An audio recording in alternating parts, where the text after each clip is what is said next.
This is East Coast Blue Devils football on R Street Media.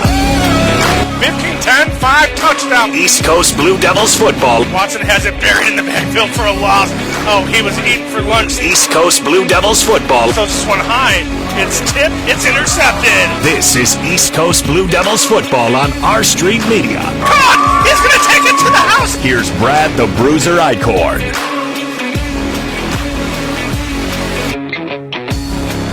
And it's a nice, pleasant afternoon here in South Buffalo as we get set for the Blue Devils as they take on the Colonials of Charlotte, part of the Rochester area. So happy to be joining you on this Saturday night. Got our videographer on camera with us now, Peter James. I'm your play-by-play and announcer here, Brad the Bruiser Eichkorn, and happy to be bringing you tonight's broadcast of the Blue Devils and the Colonials of Charlotte. At this time, we're going to go ahead and take a break because on the other side of that break, we're going to hear from the owner and starting center of the Blue Devils, Corey Williams, as we'll be talking about everything Blue Devils coming up here in our pregame for the Colonials and the Blue Devils right here on your home for Blue Devil football, R Street Media, and rstreetmedia.com. You're not wired to have a response to this sound. You're neutral to it. You hear it every time you finish a meal and never feel anything.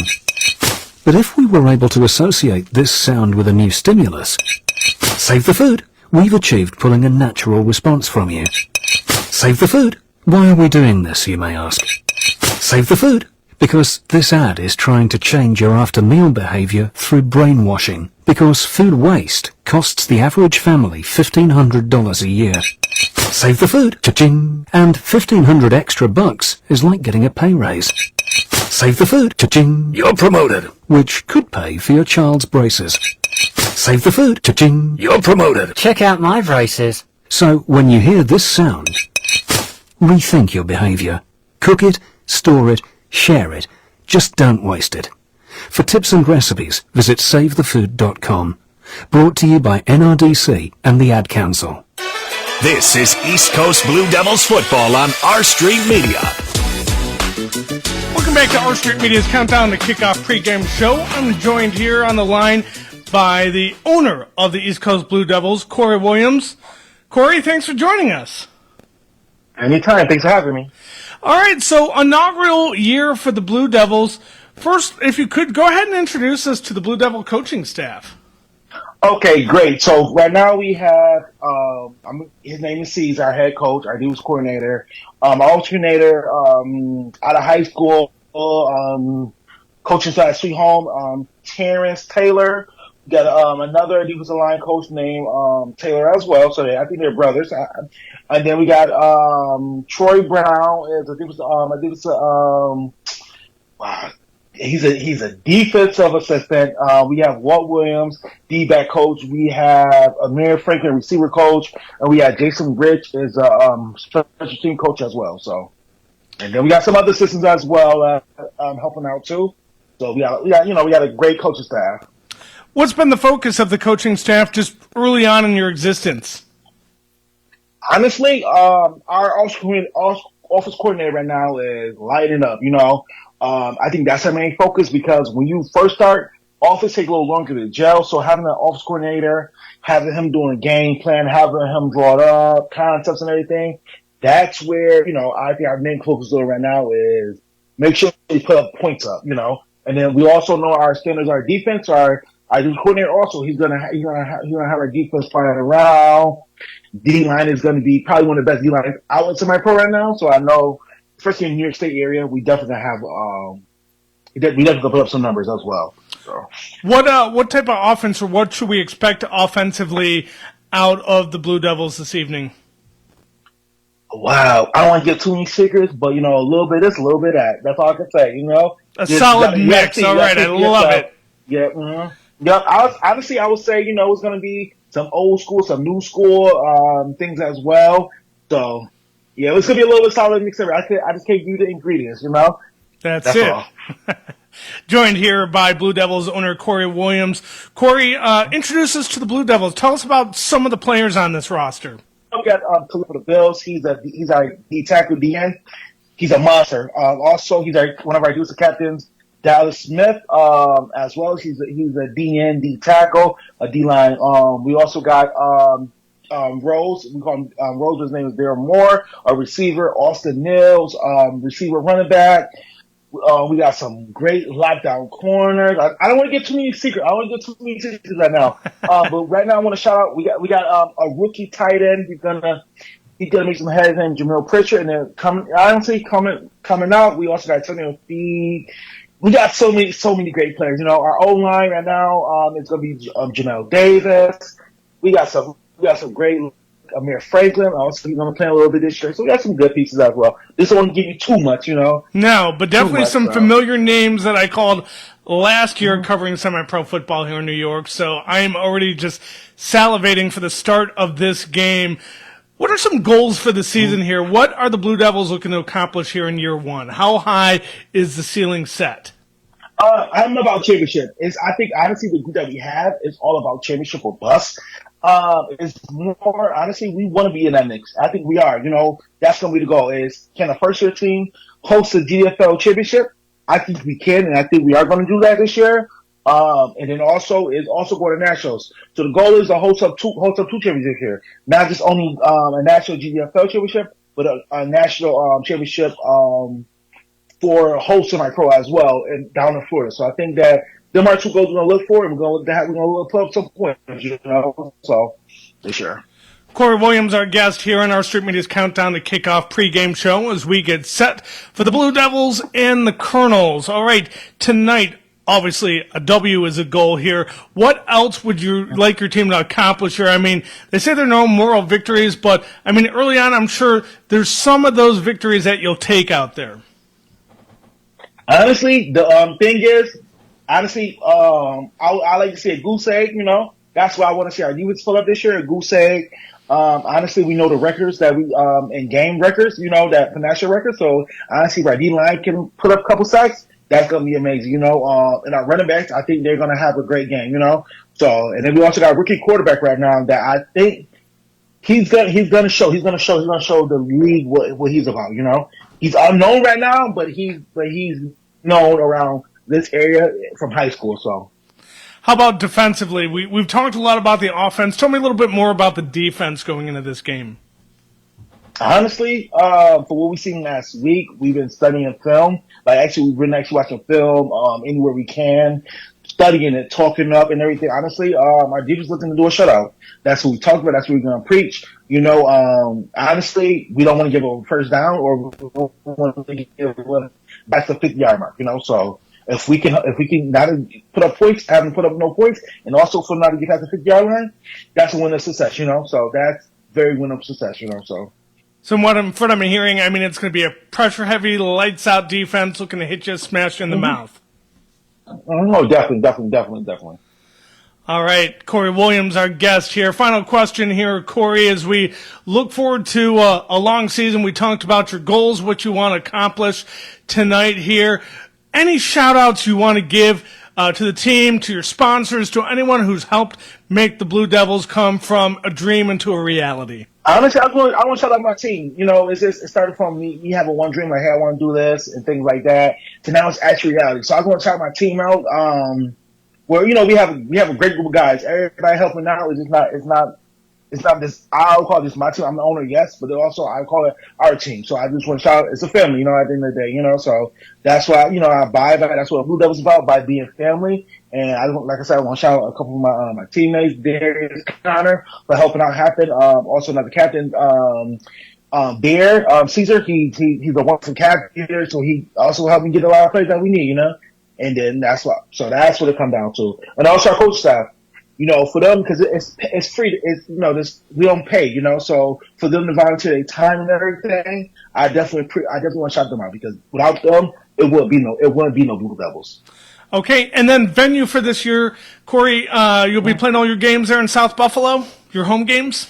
For now, yes, but we anything happens, so we are still looking to get a good venue, for this week. We're gonna be playing on Mulroy, but right now I think it's gonna be South Buffalo. They got a couple of fields around there, so we definitely gonna try to get a better field for our guys, so we can have more fans and everything. But even for you guys, if you guys want to come show up, bring your lunch and everything, it's free to get into. But we also got concessions this week, So come get a hot dog, hamburger, and soda. Bring your friends and family. Come see some good football. Bring your launcher and come watch some good football. Fantastic. Well, looking forward to calling all the action and being a part of the first season of the East Coast Blue Devils football team. Oh yeah, definitely. I really appreciate you. I want to say thank you for you, because without you, we want to have this platform we're going to have. Also for everything that you're going to do, everything you're going to bring. Not just for upstate New York, I think for every level, for every level to have it, I think that's going to be amazing as well. All right. Well, appreciate your time. Have a great game tonight. Definitely. Appreciate it so much, Brad. And that was East Coast Blue Devils owner Corey Williams. We'll take a break. Kickoff is on its way right here on your home for the East Coast Blue Devils, Our Street Media and OurStreetMedia.com. This is East Coast Blue Devils football on Our Street Media. Hey, wouldn't it be great if life came with a remote control? You could hit pause when you needed to, or hit rewind. Like that time you knocked down that wasp's nest. Uh-oh. Or that time you forgot to roll up your windows in the car wash. Fantastic. Yeah, a remote control would have come in handy then. Well, life doesn't always give you time to change the outcome, but prediabetes does. With early diagnosis and a few healthy changes like managing your weight, getting active, stopping smoking, and eating healthier, you can stop prediabetes before it leads to type 2 diabetes. It's easy to learn your risk. Take the 1-minute test today at doihaveprediabetes.org. Life doesn't come with a remote control. Yikes! So you're on your own with the wasps. You have the power to take control of prediabetes. Visit doihaveprediabetes.org today. That's doihaveprediabetes.org. Brought to you by the Ad Council and its Prediabetes Awareness Partners. Hi, we're the Goo Goo Dolls. We're fortunate that we can give our daughters everything they need to grow and learn. But not every child can focus on classes and play dates. Nearly 13 million kids in the U.S. face hunger. That's 1 in 6. School lunch might be their only meal each day, and it's heartbreaking to imagine any child going to bed hungry. We're dreaming of a perfect day when kids can smile, play, and just be kids without worrying about where their next meal will come from.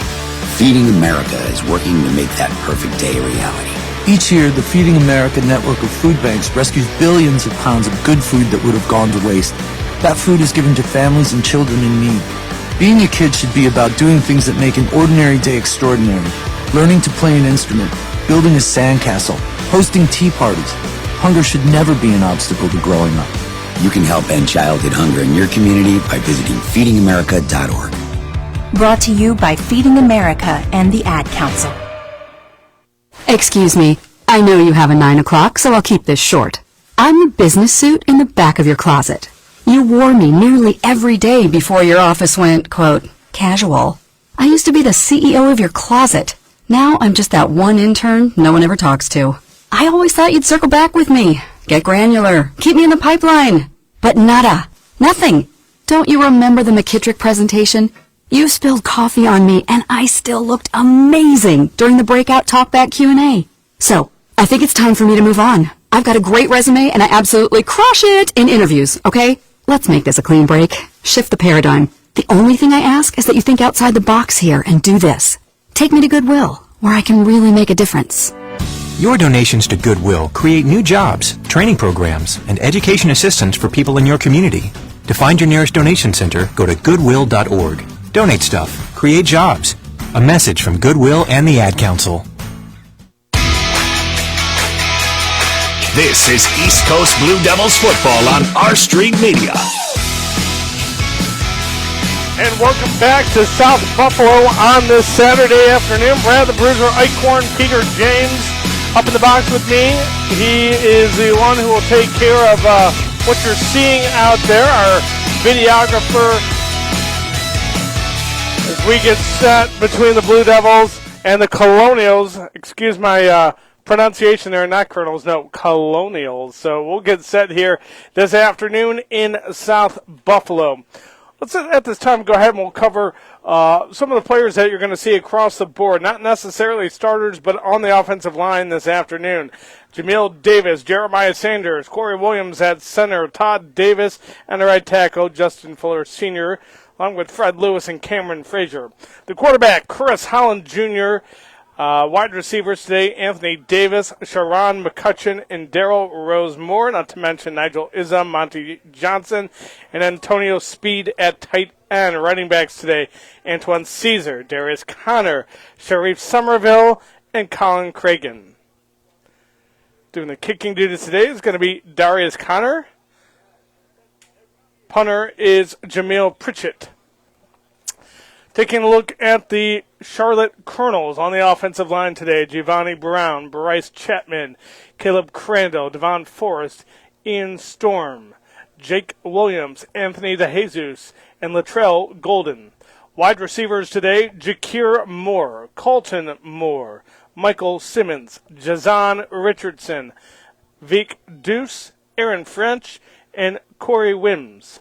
Running backs today, Mike James, Khalil Fenn, and Brandon Bethel. Athletes for today, possibly playing both sides of the bill, Amir Macy, Zakayo Noble, and Elijah Juan McLemore. Tight end today is James Junkins and Logan Pike. And the quarterback for the Charlotte Colonels this afternoon will be Ryan Disbawa.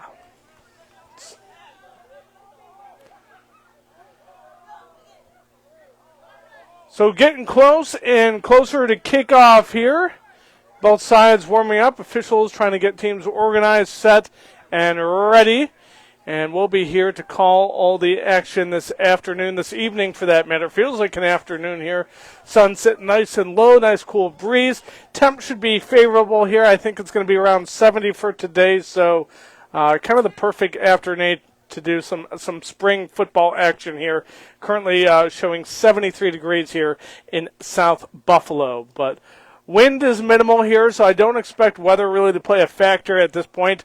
I would say it played a factor last week in our game. If you saw, we're out in Pembroke here for the Northeastern Football Alliance where Genesee whipped the poor Auburn Pride. I believe it was a final score 34-6.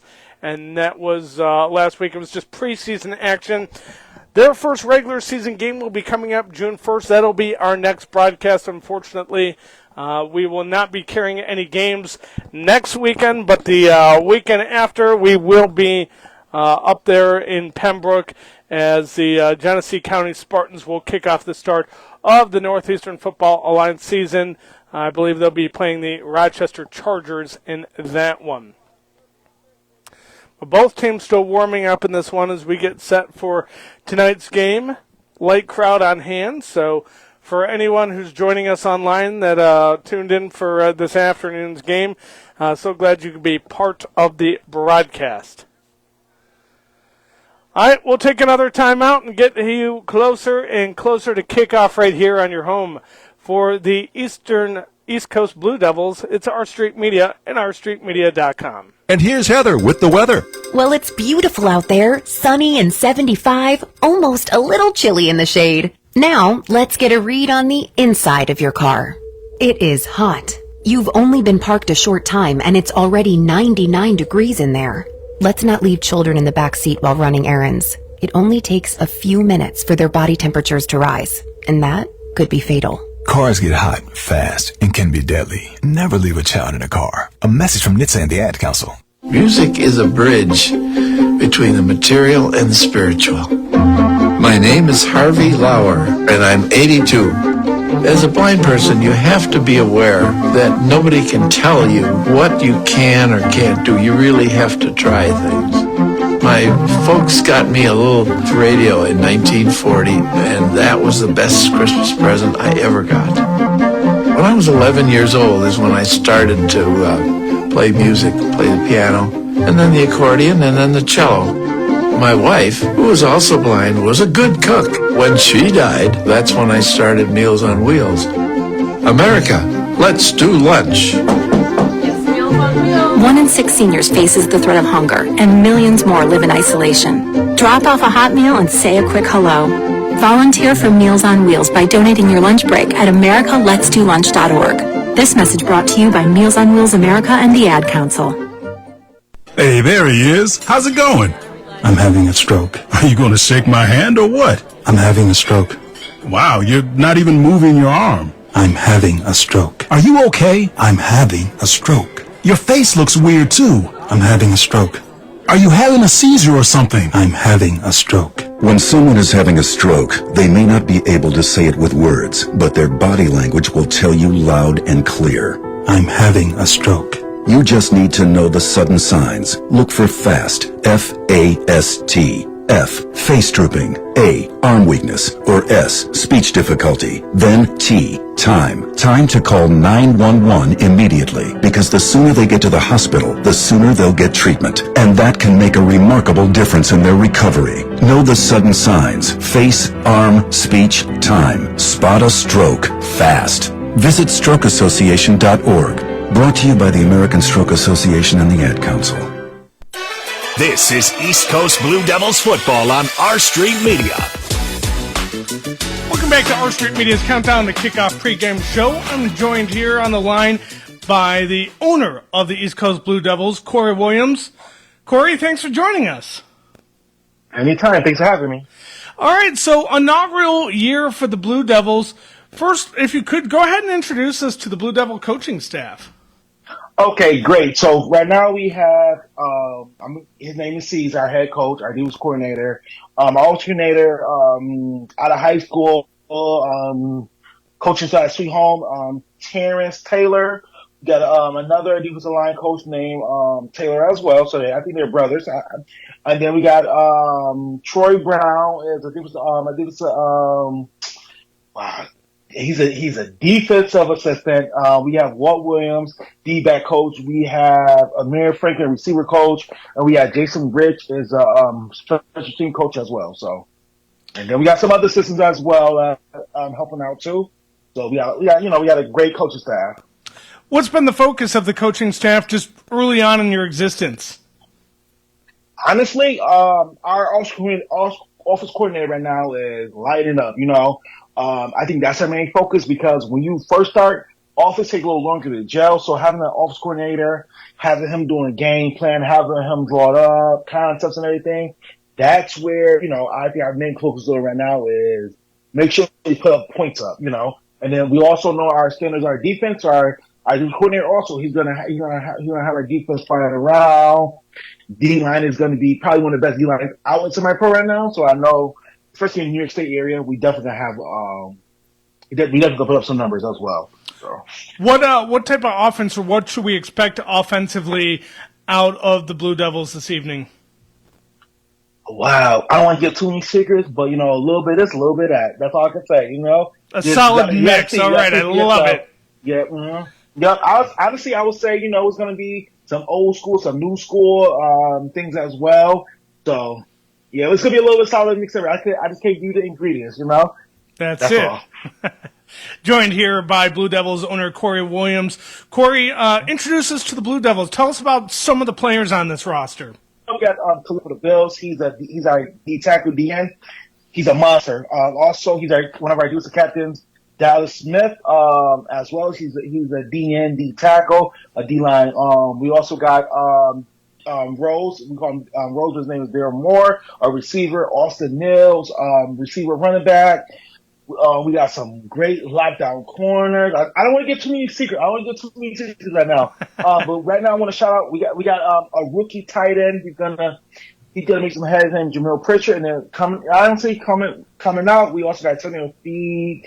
We got so many great players. Our O line right now. It's gonna be Janelle Davis. We got some great Amir Franklin. Also, he's going to play a little bit this year. So we got some good pieces as well. This don't want to give you too much, No, but definitely some familiar names that I called last year covering semi-pro football here in New York. So I am already just salivating for the start of this game. What are some goals for the season here? What are the Blue Devils looking to accomplish here in year one? How high is the ceiling set? I'm about championship. I think honestly the group that we have is all about championship or bust. It's more, honestly, we want to be in that mix. I think we are. That's going to be the goal is, can a first year team host a GDFL championship? I think we can, and I think we are going to do that this year. And then also going to nationals. So the goal is to host up two championships here. Not just only, a national GDFL championship, but a national, championship, for host semi-pro as well, and down in Florida. So I think that them are two goals we're going to look for, and we're going to look for some points, so this year. Corey Williams, our guest here on our Street Media's Countdown to Kickoff pregame show as we get set for the Blue Devils and the Colonels. All right, tonight, obviously, a W is a goal here. What else would you like your team to accomplish here? I mean, they say there are no moral victories, but, I mean, early on, I'm sure there's some of those victories that you'll take out there. Honestly, the thing is, I like to see a goose egg, That's why I want to see our defense pull up this year, a goose egg. Honestly, we know the records that we, in game records, that national records. So honestly, if our D-line can put up a couple sacks, that's going to be amazing, And our running backs, I think they're going to have a great game, So, and then we also got a rookie quarterback right now that I think he's going to show the league what he's about, He's unknown right now, but he's known around this area from high school, so. How about defensively? We've talked a lot about the offense. Tell me a little bit more about the defense going into this game. Honestly, for what we've seen last week, we've been studying film. We've been watching film anywhere we can, studying it, talking up and everything. Honestly, our defense is looking to do a shutout. That's what we talk about. That's what we're going to preach.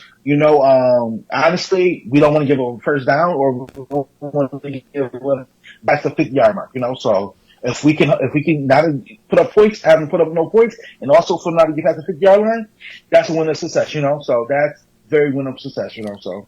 So from what I'm hearing, I mean, it's going to be a pressure-heavy, lights-out defense looking to hit you, smash you in the mouth.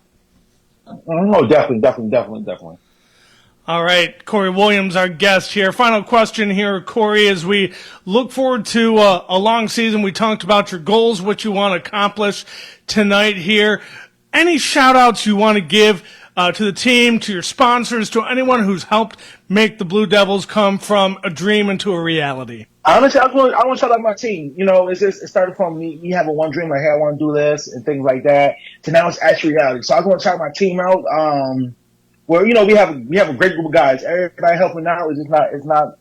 It's not this. I'll call this my team. I'm the owner, yes, but also I call it our team. So I just want to shout out. It's a family, at the end of the day, So that's why I buy that. That's what Blue Devils is about, by being family. And I want to shout out a couple of my teammates, Darius Connor, for helping out happen. Also another captain, Bear, Caesar. He's the one captain here, so he also helped me get a lot of plays that we need, And then that's what it comes down to. And also our coach staff. For them, because it's free. We don't pay. So for them to volunteer their time and everything, I definitely want to shout them out, because without them, it wouldn't be no Blue Devils. Okay, and then venue for this year, Corey, you'll be playing all your games there in South Buffalo, your home games. For now, yes, but we anything happens. So we are still looking to get a good venue. For this week we're gonna be playing on Mulroy, but right now, I think it's going to be South Buffalo. They got a couple of fields around there, so we're definitely going to try to get a better field for our guys, so we can have more fans and everything. But even for you guys, if you guys want to come show up, bring your launcher and everything, it's free to get into. But we also got concessions this week, So come get a hot dog, hamburger, a soda, bring your friends and family, come see some good football. Bring your launcher and come watch some good football. Fantastic. Well, looking forward to calling all the action and being a part of the first season of the East Coast Blue Devils football team. Oh yeah, definitely. I really appreciate you. I just want to say thank you for you, because without you, we want to have this platform we're going to have.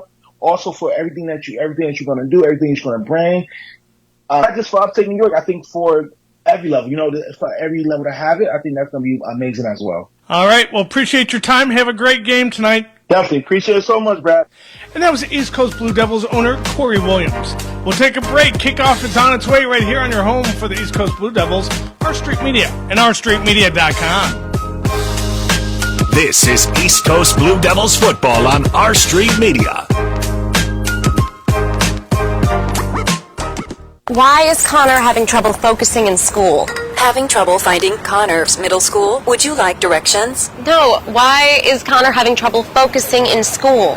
Finding lowest airfare to Istanbul. No, I'm tired of fighting with him over homework. Home walk restaurant. Need a review? No, I need help. He's very smart, but his mind wanders. He's disorganized. I think I understand. Oh, good. Finding best potatoes for French fries. No! Russet. Fingerling. Yukon Gold. Why don't you understand me? Sorry, I was trying to show how Connor feels every day. Frustrating, isn't it? Redirecting to understood.org. For the 1 in 5 kids with learning and attention issues, this is what life can feel like. Explore understood.org, a free online resource about learning and attention issues, designed to help your child thrive in school and in life. Understood.org, because understanding is everything. Brought to you by understood.org and the Ad Council.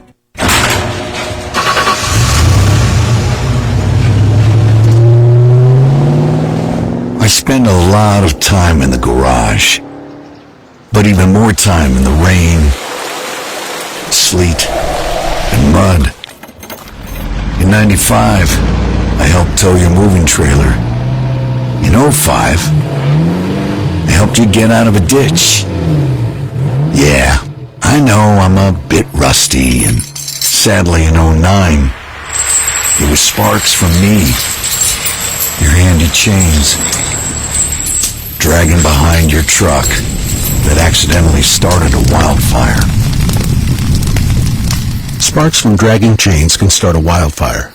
Spark a change, not a wildfire. Visit SmokeyBear.com. Brought to you by the U.S. Forest Service, your state forester, and the Ad Council. Only you can prevent wildfires. Hey, wouldn't it be great if life came with a remote control? You know, you could hit pause when you needed to, or hit rewind. Like that time you knocked down that wasp's nest. Uh-oh. Or that time you forgot to roll up your windows in the car wash. Fantastic. Yeah, a remote control would have come in handy then. Well, life doesn't always give you time to change the outcome, but prediabetes does. With early diagnosis and a few healthy changes like managing your weight, getting active, stopping smoking, and eating healthier, you can stop prediabetes before it leads to type 2 diabetes. It's easy to learn your risk. Take the 1-minute test today at doihaveprediabetes.org. Life doesn't come with a remote control. Yikes! So you're on your own with the wasps. You have the power to take control of prediabetes. Visit doihaveprediabetes.org today. That's doihaveprediabetes.org. Brought to you by the Ad Council and its prediabetes awareness partners. This is East Coast Blue Devils football on R Street Media.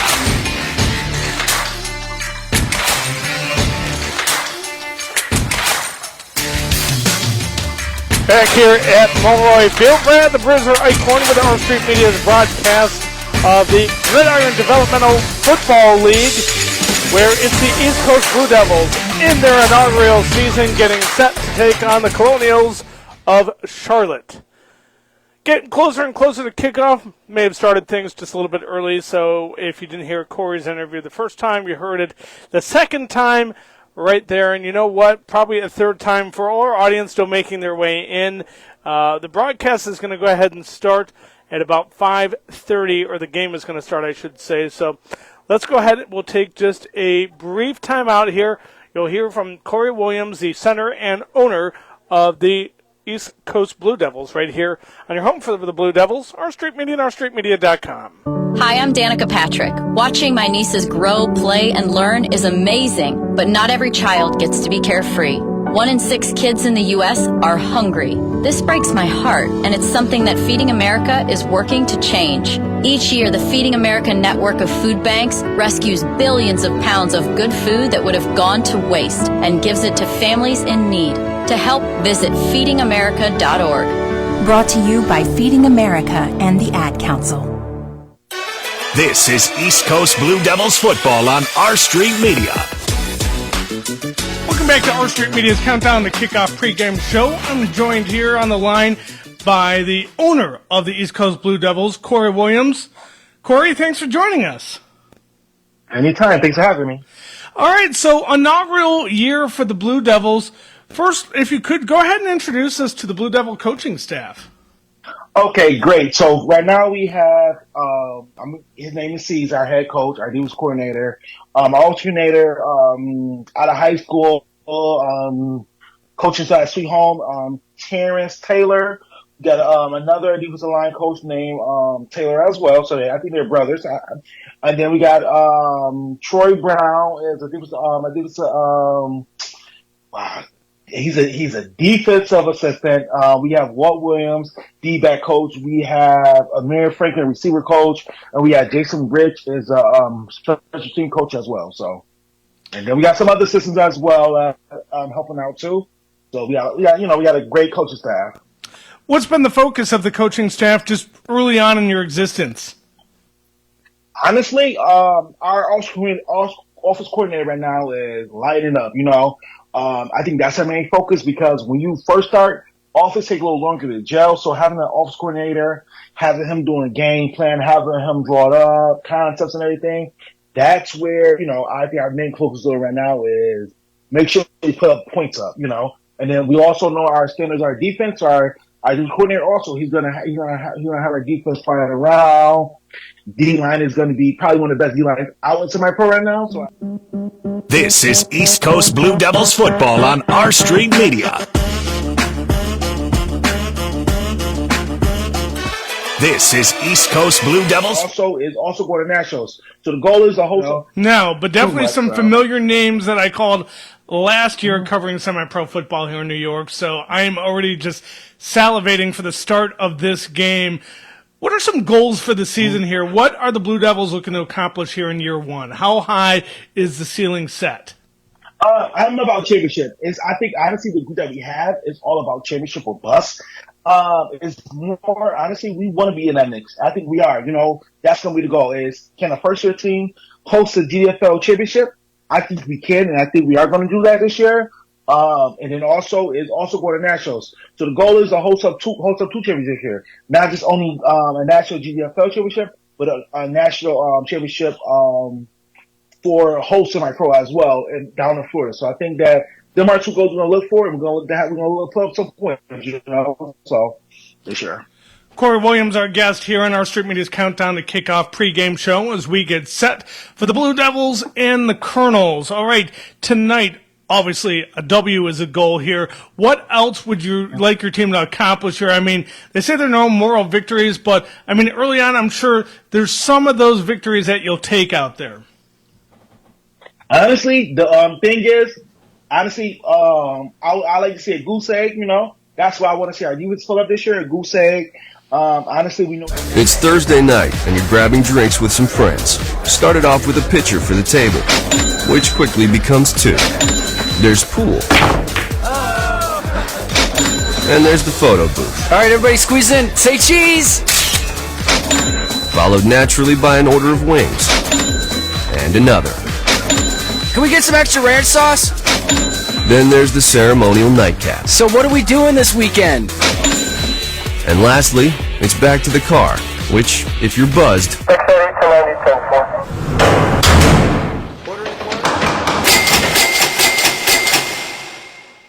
could be the most expensive night of your life.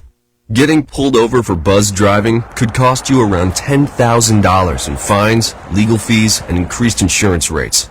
Nothing kills a buzz like getting pulled over for buzzed driving, because buzzed driving is drunk driving. Brought to you by the National Highway Traffic Safety Administration and the Ad Council.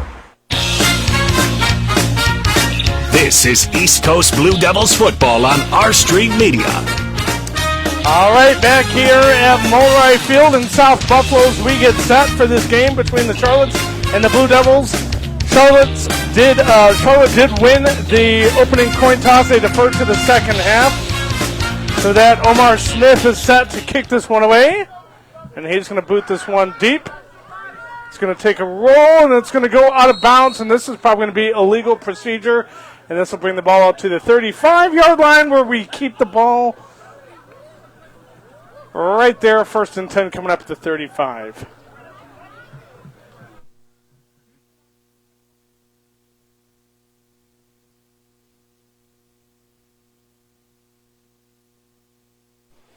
All right, so here we go. 1st and 10 coming up here for this Blue Devil offense led at quarterback by number 1, Chris Howland Jr. Get a chance to speak with all the captains before the game, and I tell you what, these young men are fired up and ready to go out there. Place it just inside the left hash here. 1st and 10 coming up here for the Blue Devils. And the game clock will start here, and there's no scoreboard, so we're going to keep scoring clock all on our end. So here we go, 1st and 10.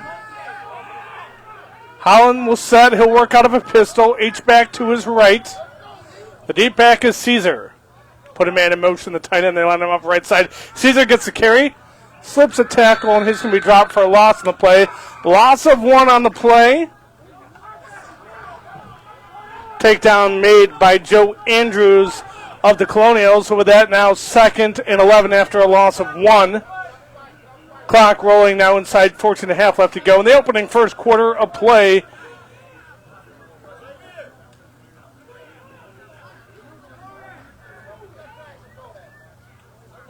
So we'll see what the Blue Devils draw up here on 2nd down as they break the huddle. Corey Williams, who you heard in pregame coverage, he's your center out there, number 8. Pistol formation once more. But Speed Jr., he'll work to his right. Holland takes a snap. Handoff goes left, following, and gets close to the line of scrimmage. Looks like nothing doing on the play. Austin Neal with the carry there for the Blue Devils as they'll set up here on a 3rd and long. 3rd and 11 after nothing going their last 2.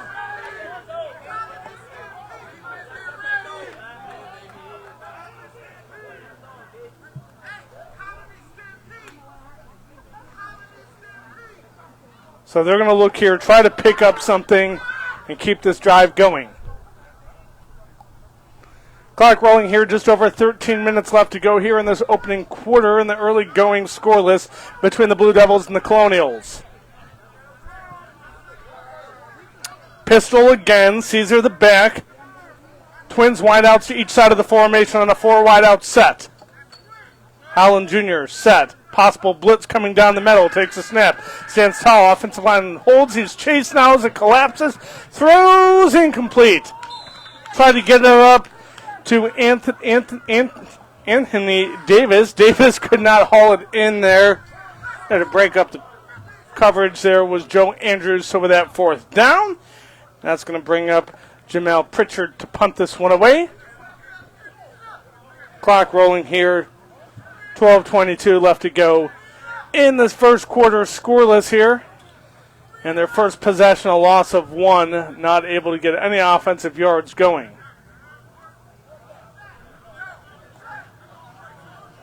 So offense goes 3 and out with that, special teams out on the field. And a timeout is going to be called by the Blue Devils, early going, a little bit of confusion, trying to get their special teams out there. We'll take the break with them here on your home for the East Coast Blue Devils, Our Street Media, and OurStreetMedia.com. Melissa from Michigan. I work an extra part-time job serving lunch at my child's school, but I still can't afford to put food on our table. Daniel from California. Choosing whether to pay the rent or pay to fix the car to get to work doesn't leave us with much at all. Now we can't even pay for meals. Hunger is a story we can end. End it at feedingamerica.org. Brought to you by Feeding America and the Ad Council.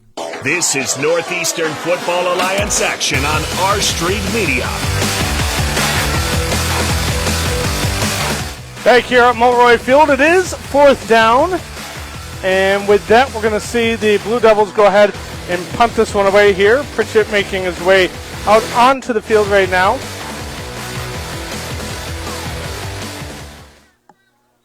Jakir Moore set back to return the punt here for the Colonials. Scoreless here in the early goings of this football game.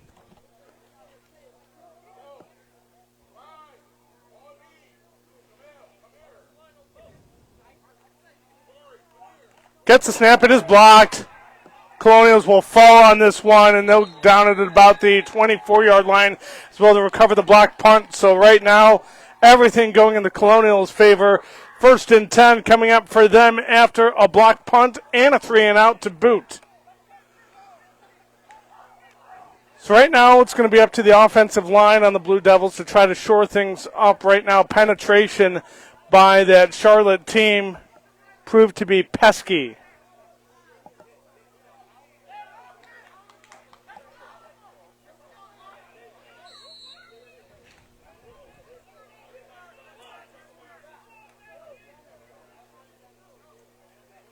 Interesting, the offensive line huddles, and then the receivers and backs will huddle as well.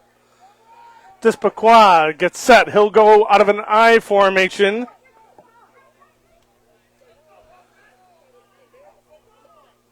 Despaquois takes the snap. Handoff goes left, and it's going to be no gain on the play.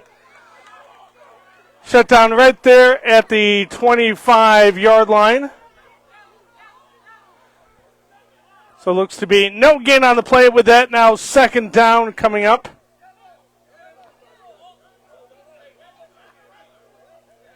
I'm trying to get eyes on who that ball carrier was. The clock will continue to roll.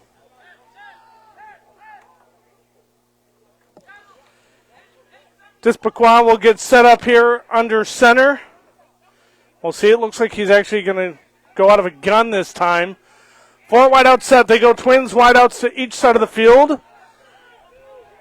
His back will work to his left hip. Puts the tight end Logan Pike in motion, left to right. Now the back goes in motion, empty back set, and a timeout is going to be called by Ryan Despaquois. He just got confused on that one as they threw out. They stayed tight with him there. I think they could try to confuse him with some pre-snap motion. So with that, another timeout in the action. We'll take it with him as well. This is your home for the Northeastern Football Alliance, Our Street Media, and OurStreetMedia.com. Wouldn't it be great if life came with a remote control? You know, you could hit pause when you needed to, or hit rewind, like that time you knocked down that wasp's nest. Uh-oh. Well, life doesn't always give you time to change the outcome, but prediabetes does. With early diagnosis and a few healthy changes, you can stop prediabetes before it leads to type 2 diabetes. To learn your risk, take the 1-minute test today at doihaveprediabetes.org. Brought to you by the Ad Council and its prediabetes awareness partners. This is Northeastern Football Alliance action on Our Street Media. After the timeout, 2nd down coming up here for the Colonials. Shotgun formation. They go trips receivers to the left side of the formation. Back will work to the left of Despaquois. They put a wide receiver in motion. Now he'll swing out to the backfield. Sends it to him on a screen pass. Tries to cut inside, and he is tattooed on that one. Nothing doing. Loss of yardage on the play, it looked like. So with that, about a loss of 2 makes it now about 3rd and 12 coming up here for the Colonials, where so far this Blue Devil defense looks good. It looks like we got a defensive fight on hands between these two squads.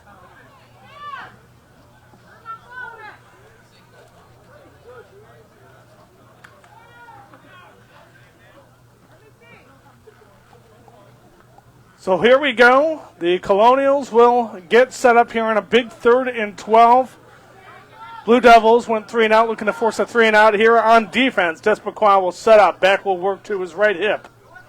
4 wideout set. Twins wide receivers to each side of the formation. He'll take the shotgun snap. Drops back in the pocket. Here comes pressure. Chase. He's going to get out of it. Looking to throw it downfield. Incomplete. Looking to hit Pike, his tight end on the play. Nothing doing. Falls innocently to the turf. So with that, a 3-and-out forced by this Blue Devil defense. We'll see if they're going to try for the long field goal.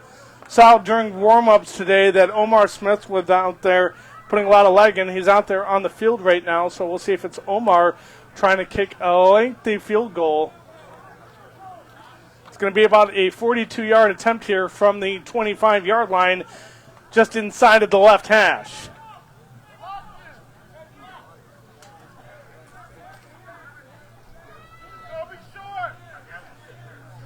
They put someone back to return this one in case. Back to return this one is Ronnie Woods. Snaps high, kick is blocked. Never had a prayer. trying to fight for this football, and the Blue Devils will come up with it. Where will they whistle this one dead? We do have a flag on the play, mustard on the lettuce, flag thrown at about and it's going to be on the Blue Devils. Oh no. You see them, they're just irate right now. So with that, a 3-and-out forced by this defense. Shocked. And it may have been a hold on the return. I'm not 100% sure what happened. No, they pick up the flag, it looks like. So indeed, it is going to be Blue Devil ball. All right. So a blocked field goal here by the Blue Devils, and we are knotted up here with goose eggs on, if they had a scoreboard, the scoreboard. Yeah, a little bit different here, so we're going to try to keep time the best we can on our side.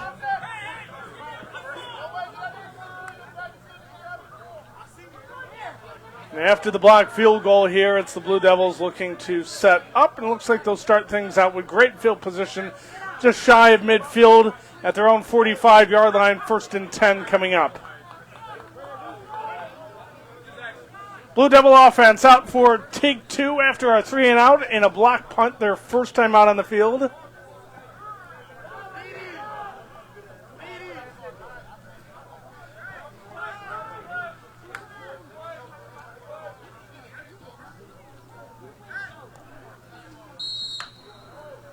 Clock will roll. We estimate we're inside 12 minutes left to go in this opening first quarter. We are scoreless. Pistol formation for Holland. Looks like Caesar is going to be the back once more. They fake the blitz, drop the linebackers. Throwing is Holland. It's tipped and incomplete. Close call on that one there. Bobbled by Darryl Rose Moore, but it falls innocently to the turf now. Brings up the 2nd and 10.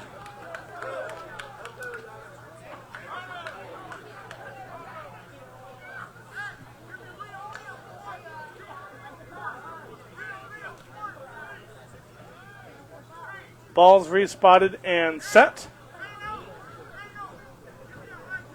So out comes Chris Hollins with the play here, and they'll set up on a 2nd and 10, still scoreless in the early goings of this ball game.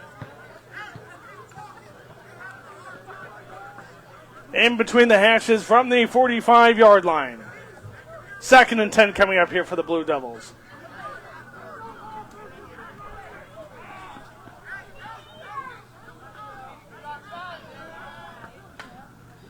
Connor, the back. And Hollins is going to hang out of this one. He's going to let it fly deep. And this one's going to be incomplete, nearly intercepted. Oh, in and out of his hands. So with that, let a rainbow fly out there. And fortunately, it falls incomplete. That was nearly intercepted.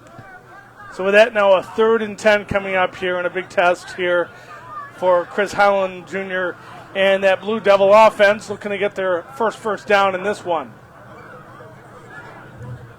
Clock will roll here. Just over 10 minutes left to go here in the opening quarter. And a big 3rd down coming up here.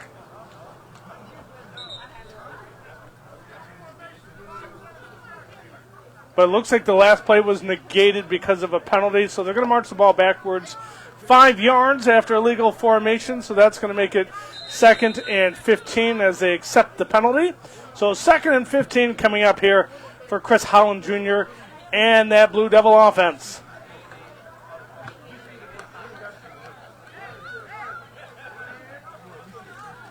He'll work out of a pistol formation. Oh, he'll go, looks like shotgun this time. Connor is back, will work to his left side. Trips receivers to the left side of the formation as he drops back in the pocket. On 2nd and 15, takes us up, loses the ball, gets on top of it. He should have recovered.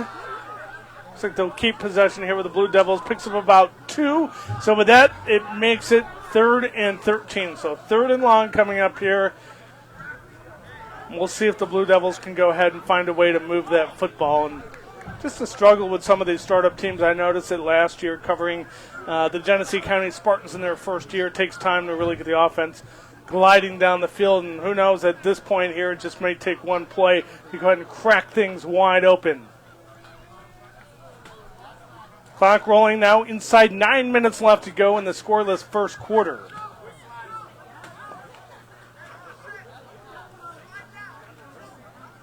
Nigel Ism coming into the formation. He's going to line up to the near side of the field as they break the huddle. A big 3rd and 13 coming up here for the Blue Devils. Pistol again. Connor the back. Holland Jr. set up. On 3rd down, Holland Jr. takes the snap. Handoff goes inside. Nope, fakes the give. He's taken down for a sack on the play. Drop back at the 33-yard line. Not fooled by play action. The Colonials say discipline, and they're able to go ahead and drop him for a loss on the play. So with that, they're going to look to punt. And right now, special teams has been an issue for both squads so far. A blocked punt for the Blue Devils, a blocked field goal for the Colonials. So each of them has had something blocked, and we do have another flag on the play. This is a sideline warning now on the Blue Devils, so they just want to keep them under control and in line as they continue on here, scoreless in this first half.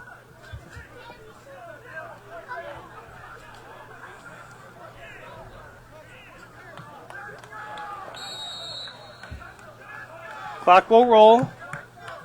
Estimating about 7.5 minutes left to go in this first quarter of play.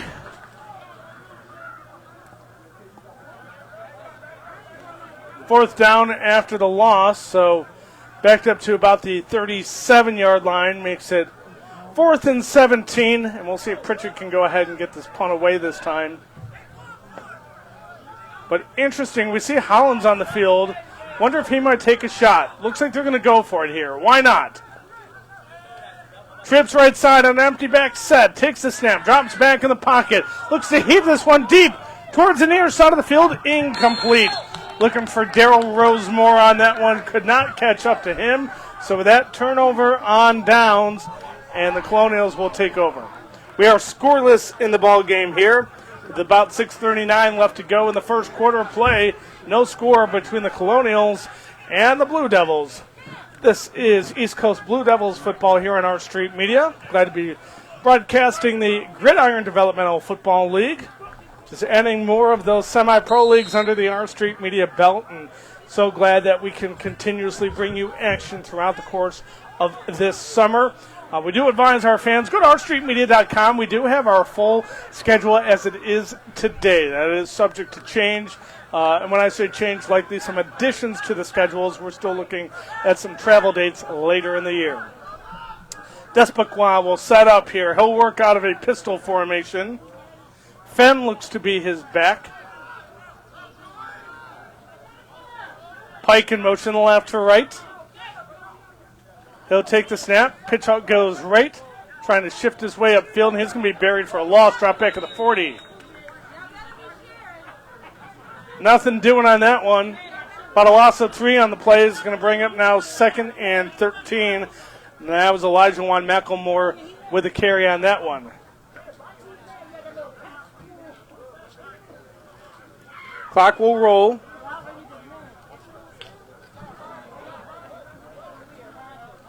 About 6.5 left to go in this first quarter. Now 2nd and long coming up.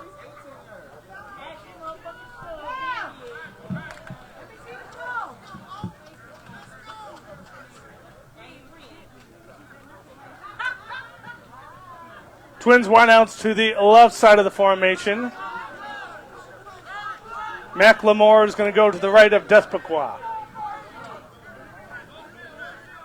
Ryan Despoquois set, takes a snap, drops back. Throws this one on a screen pass. It is caught up at the 40-yard line, slips a tackle, and goes forward to about the 31. We do see a flag come in. This might be a hold. Pass rolled in there by Jakir Moore. And we'll see what the penalty is on the play. We'll stop the clock with about 5:49 left to go in the quarter. And no indication, at least, who it was on right now. Still waiting on the official with a call.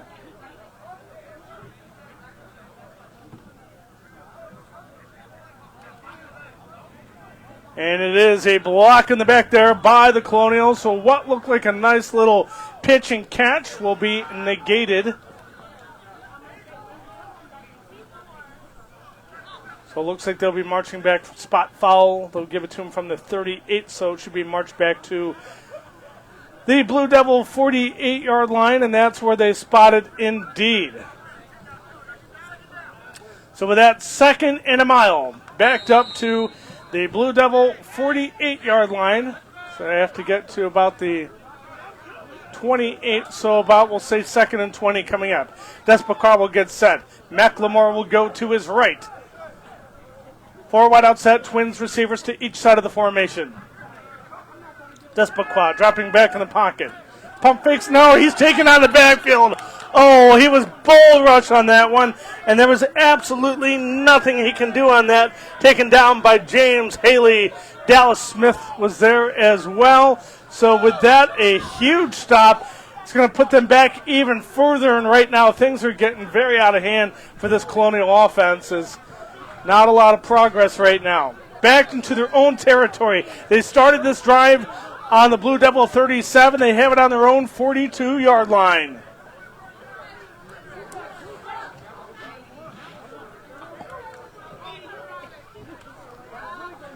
Third and 2 miles, we'll call it.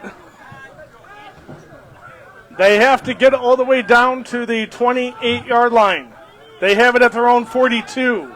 Despaquin will go 4 wide out set. Twins to each side. McLemore will work to his right hip.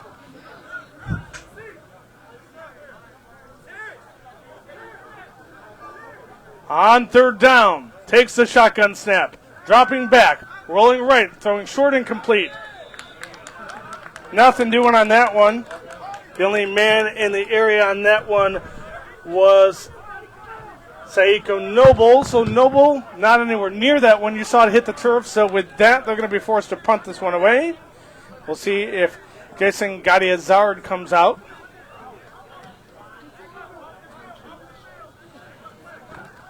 Gadiazard to go ahead and kick this one away. Austin Neal will be set back to return this one deep for the Blue Devils. And he's going to stand back at about his own 15-yard line. And we've seen such press come on these snaps here. We'll see if they can go ahead and block a punt. They already blocked a field goal in this one.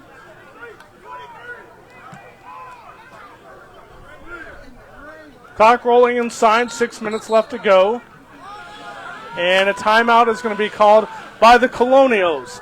Each team has called 2 timeouts here in the first quarter. We'll come back. It's still 4th down coming up for Charlotte. This is your home for the Northeastern Football Lions. For This the Gridiron is East Football Coast Lions. Blue. Some people won't give you And for all that fun stuff, Our Street Media and OurStreetMedia.com. Some people won't give you the real talk on drugs, but it's time we know the facts. Fentanyl is killing people. It's a powerful opioid, often made illegally and commonly mixed with illicit drugs. It can even be pressed into counterfeit pills that resemble prescription medications. Just 2 milligrams, about the size of a few grains of sand, can potentially be lethal. This isn't an ad to scare you, but it is an ad to make you think twice. Get the facts. Go to realdealonfentanyl.com. This message is brought to you by the Ad Council. This is East Coast Blue Devils football on Our Street Media.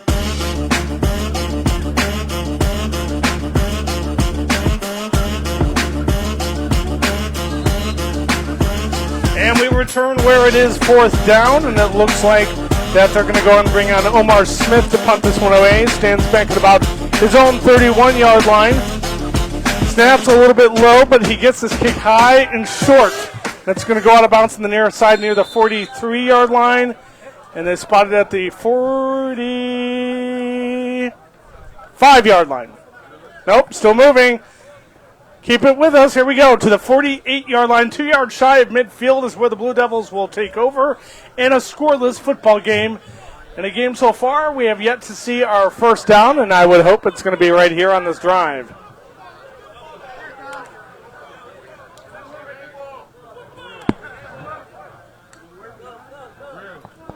And again, eventually we're hoping to add some graphics and stuff to our broadcast, but right now, bare bones in this one. So we'll keep you plugged in on the score as much as we can, but it is 0-0. So thank you for those who are keeping the score update in the comments. We appreciate our engaged listening audience, viewing audience out there. So here we go. 1st and 10 for the Blue Devils. May this third drive be the charm.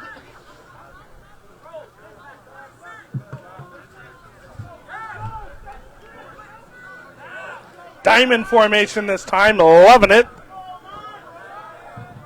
A back to each side with a deep back here. It's Connor. Fakes the give. Quarterback keeper by Holland Jr., and he's going to have to dive forward. Looks like he gets maybe just in front of the line of scrimmage. Yep. About a 1-yard pickup. And we got some pushing and shoving going on right now at midfield. They clean it up in any event. 2nd and 9 coming up here for the Blue Devils.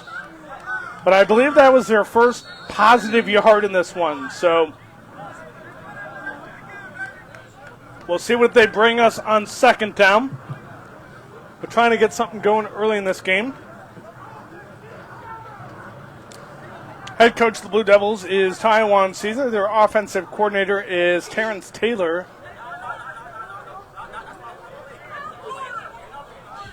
We'll see what Coach Taylor has drawn up for them as they set up here.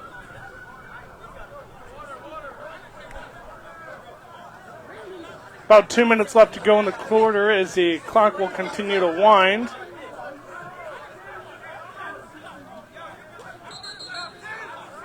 And there's some confusion going on there right now with the ball. Looks like, did we reach the end of the quarter? I believe we did.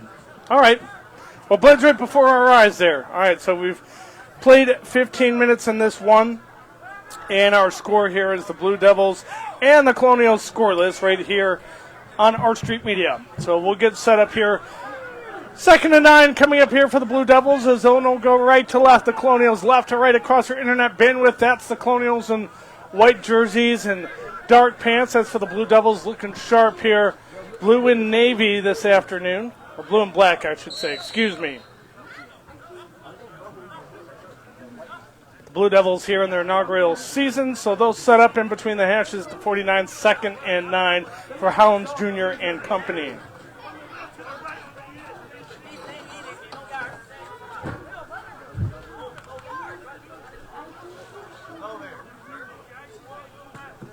Here we go to start out quarter number 2.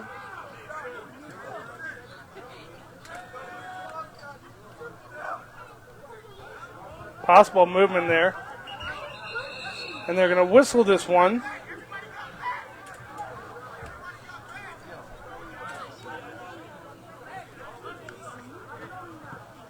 They were deep in the neutral zone on that one. I'm shocked that they didn't call encroachment on this one, but I guess they didn't touch anyone, so false start on the offense. We'll go ahead and back them up. So 2nd and 9 becomes 2nd and 14. We'll look again here for the first play.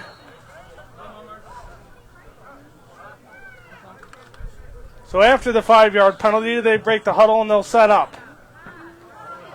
Ism's going to be the near side wide receivers. They'll put a wide out to the opposite side of the field. Diamond formation, a back to each side with a deep back. I believe it's Connor. And right on the line there, yeah, I'm not sure what this, I would think it's going to be some encroachment. We saw 27 in the backfield. I think that's Rico Hendricks. They're talking this one over, but I thought he touched someone. You see them, they're signaling. Now it should be going the other way, but no, it's offside. So, all right, after a brief little skirmish there from both the offensive and defensive lines, we'll go back to 2nd and 9.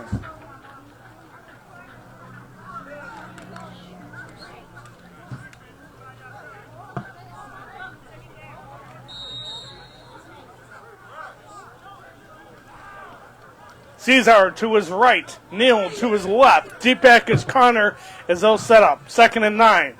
Holland's going to hand this one off. It's Connor crossing midfield, still going to carry the pile.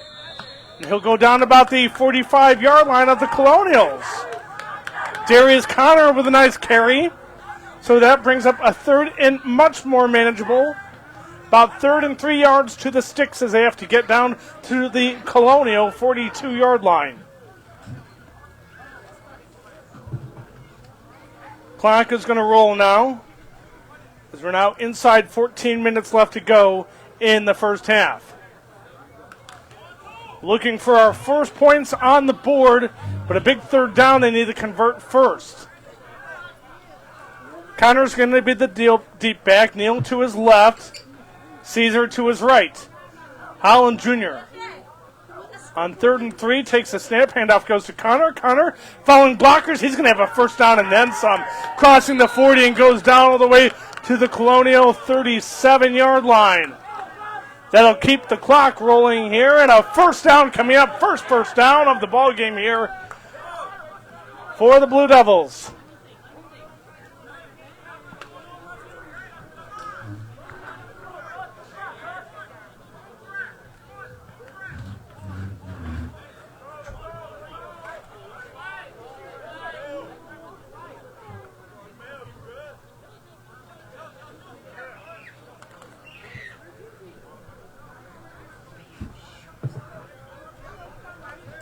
All right, they'll set up after they're breaking the huddle, and they'll call it 1st and 10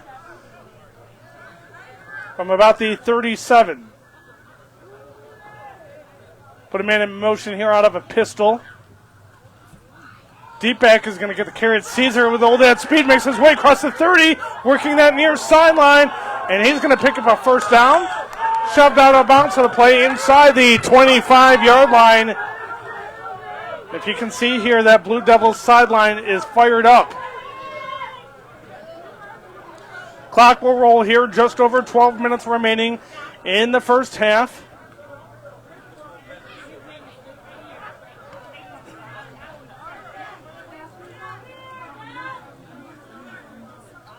So back-to-back first downs here for this Blue Devils squad. Right now I said it was probably just a matter of time before the offense would start clicking, and we're starting to see it show. They'll put Ism to the far side of the formation. Again, it looks like they're going to go diamond. Caesar is the deep man in the backfield. Neal's going to go to the left of him. We do have a whistle, and we do have a delay of game called on the Blue Devils, unfortunately, so that's going to back them up 5 yards.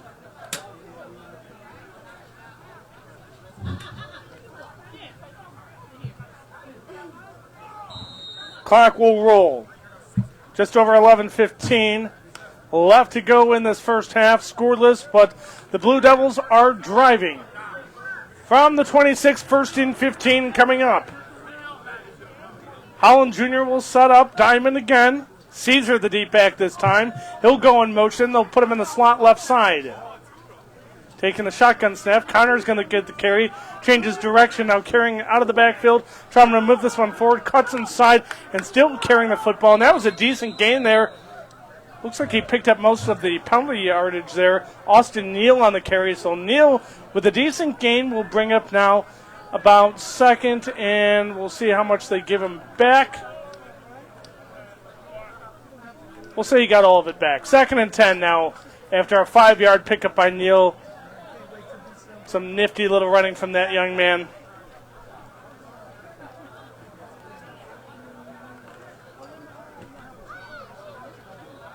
They still have a player on the field. He's got to get off here quickly before they call too many men. Makes his way to the sideline there is Darryl Rose-Moore.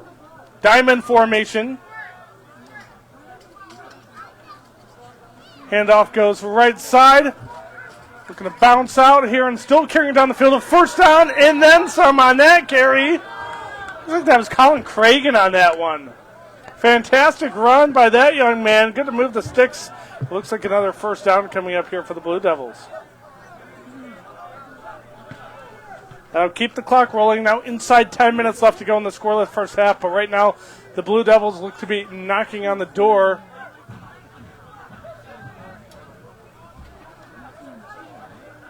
First and 10. First and goal. Looks like it's about an 8-yard line where they'll spot the football.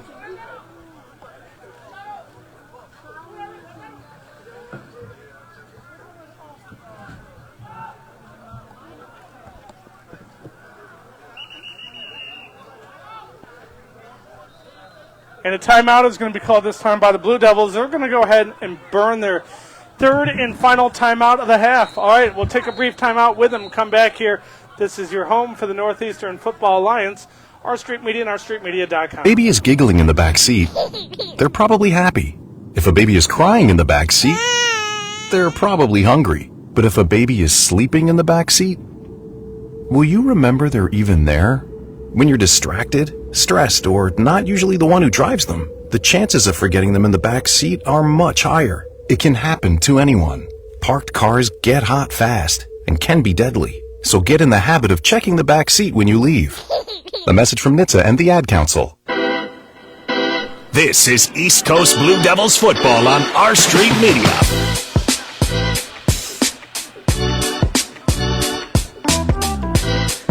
All right, we are back here. What is now first and goal coming up here for the Blue Devils, looking to put the first points on the board this evening here in South Buffalo.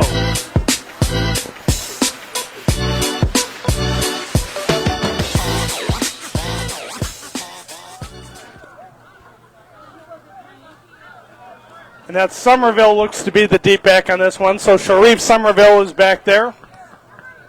Pistol for Howland Jr. Somerville's going to get the carry. Following blockers, cooking his way to get in the end zone. Is he in? Touchdown, Blue Devils! Sharif Somerville finds the end zone, and with that, the boys in blue draw first blood in this one. 6-0 the score. With just inside 9 minutes left to go here in the first half. And the Colonials did win the kickoff. They did defer to the second half. Right now, concerning the conversion, looks like they're keeping their offense, and they'll go for 2 at this point.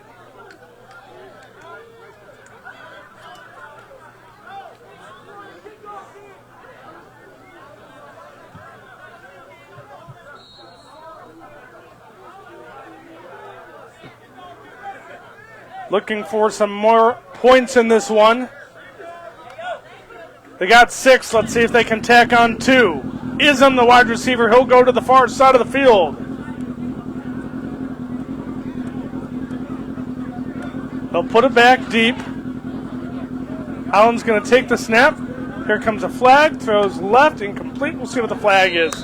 Thrown by the back judge there. This came in early, yep. And it looks like it was offsides there on the Colonials. So free play, why not let it fly? Smart heads up play there by Chris Holland Jr. So with that now, they'll try for 2 once more. It's about half the distance now, so even more manageable. Something that I would think just hand it off here and punch it in.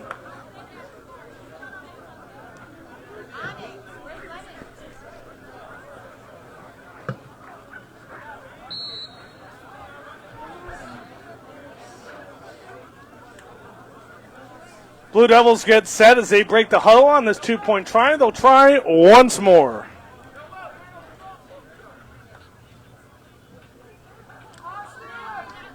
Caesar is going to be the back.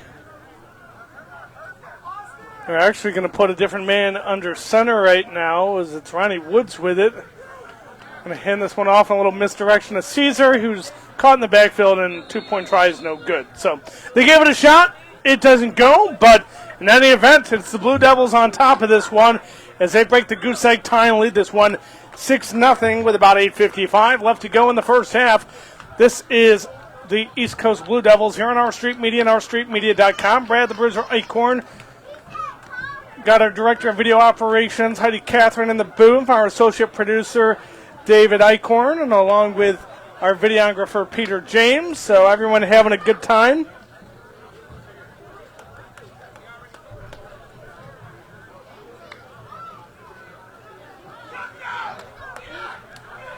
So after the touchdown, they're going to go ahead and get set to kick this one away.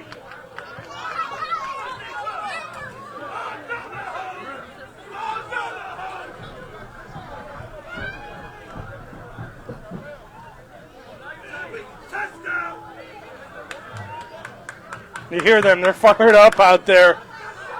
Look at Darnell Country Moore, just fired up on that sideline. Let's go, baby. All right. And it looks like they're going to send in Patrick Young to kick this one away this time. He'll tee it up at the 40-yard line.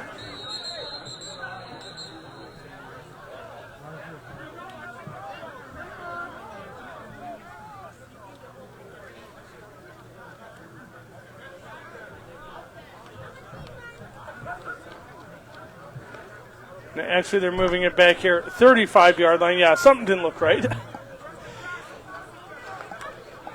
So after the confusion, they'll move it back here.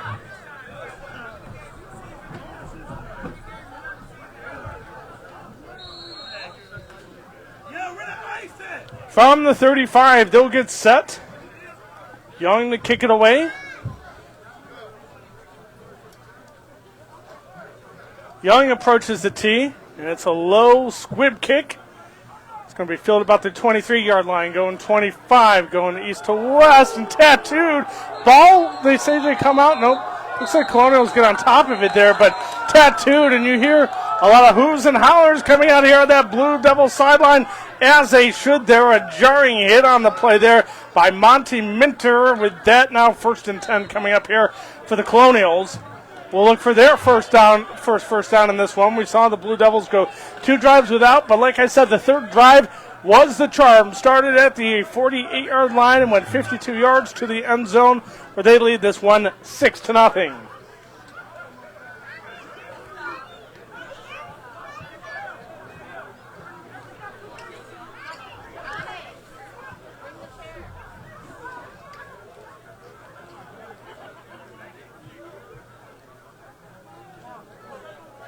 So they see where they spot the ball.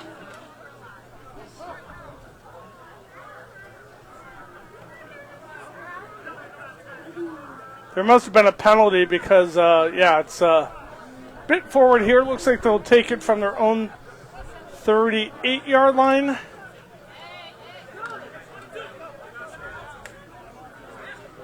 No, they're going to put it all the way at the 44, so it must have been unnecessary roughness on that one. Good for a 15-yard penalty. And there we go. 1st and 10 at the 44-yard line. Ryan Despaquois and that offense will get set up here. A back to each side of the formation here. Twins wideouts to the near side on a 3 wideout set. On 1st and 10. They put the tight end in motion right to left. And it goes inside to McLemore. McLemore trying to follow blocks upfield. Finds a seam. We'll see, he gets close to midfield on that one. Decent carry. Looks to be like a gain of 5 or 6. They'll call it a pickup of 5 yards.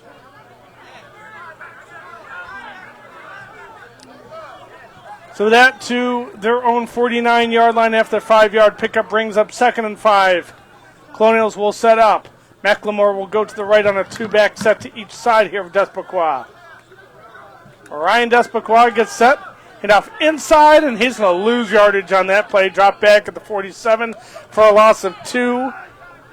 Ball carrier was Khalil Fenn, so Fenn will go down on the loss. So with that now, Blue Devils will look to pin their ears back and get another 3-and-out stop.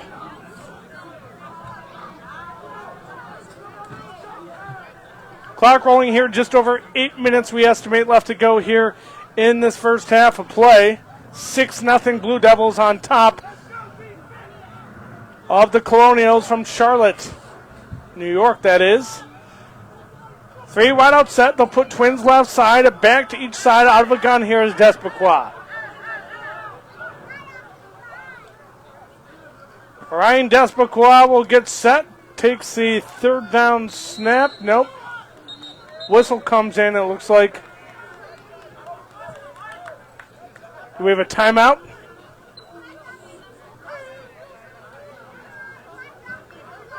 Nope. Movement on the offensive front, so that's going to march him back now. It's going to be 3rd and about 12 to the sticks. They have to get to the Blue Devil 46-yard line.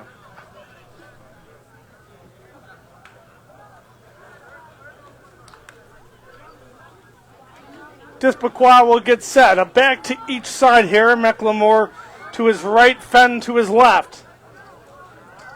Twins wideouts to the left side of the formation on a 3 wideout set.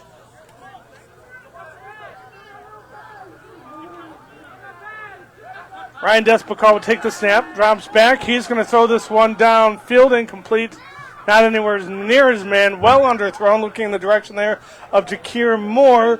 So that's going to bring up 4th down. We'll see if they go ahead and try to punt this one away. It was a high short run last time out. We'll see what they decided to do as clock will roll here with just about 6.5 left to go here in the first half of play.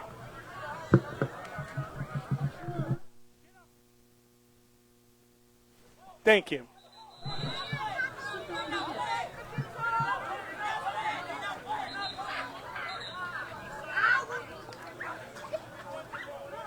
So 4th and 12 coming up.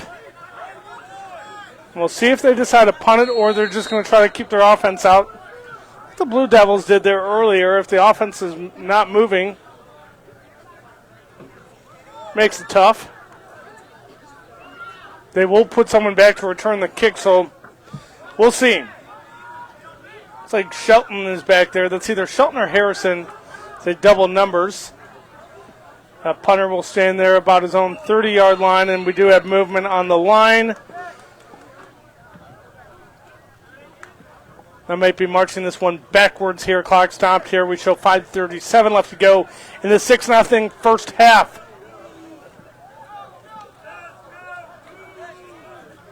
Nope. This time it's going to be on the Blue Devils. So favorable this time. They had a false start, marched them 5 yards backwards. Now they'll go 5 yards forwards. So with that, it's going to be now 4th and 7, and I would still think you got to punt this football.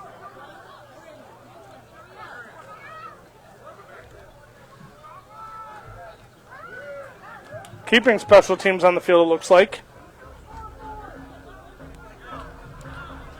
We'll say it's Shelton deep to return this kick.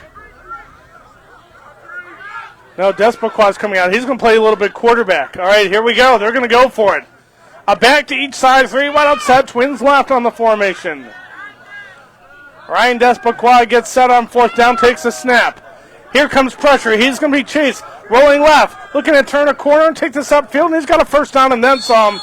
Wow, a lot of momentum by that young man. Despoquois goes out of bounds on the near sideline, but not before he picks up more than enough yardage he needs all the way down to the Blue Devil 39-yard line. So they brought pressure into the backfield, nearly got to him, but ultimately Despoquois was able to shake it off and take off for a big gain on that play. About a gain of 14 on that 4th down quarterback keeper. So that clock is rolling here. Just over 5.5 left to go. Right now, Colonials looking for at least the equalizer in this one. 4-man defensive front from the Blue Devils. 3 wide out set out of a gun, back to each side. Despoquois will get set.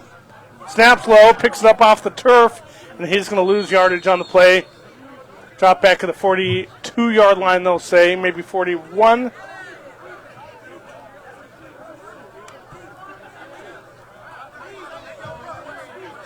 About a loss of 2, they'll say. Back to the 42-yard line.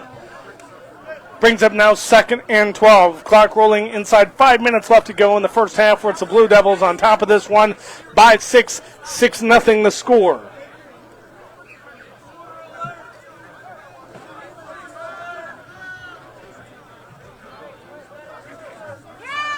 Three wide out set. They go Twins to the left side of the formation. A back to each side. McLemore to his right.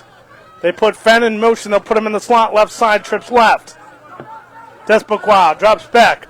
Throws high. It's off the fingertips of Pike. Nearly picked off. Blue Devils looked hungry on that one and unfortunately could not get to it there. Sharon McCutcheon breaking that one up.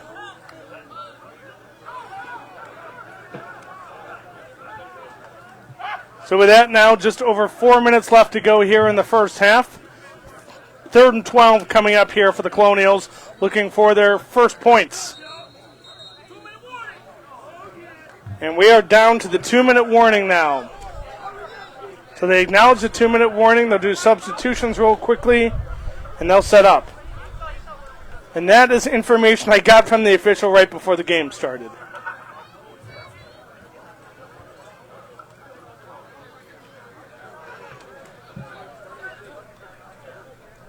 So they're going to get set, and they'll run clock here shortly after the brief timeout. Both teams getting a breather here, but right now it's the Colonials who did get their first down of the half moments ago, but right now in a tough spot here, 3rd and 12 coming, and we saw what he can do on his legs. Despecar was challenged. He saw open field, and he was able to use his speed. Got a pretty jarring hit on the near sideline, but hate to see your quarterback take those kind of blows, but regardless, showed off his athleticism. They're going to need it here. I tell you what, that Blue Devil defensive line seems to be winning the battle in the trenches. They've been in that backfield all day.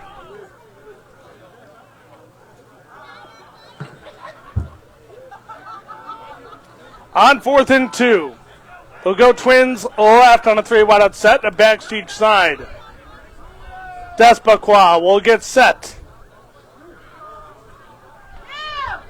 Takes the 3rd and 12 snap. Looking left, he'll throw this one high, left, downfield, incomplete. Broken up by several Blue Devils on the play, including McCutcheon. So with that, it's now 4th down, and I think you're going for it here. Special teams has been a struggle in this one. We saw him convert a 4th down moments ago. I say this is where you go.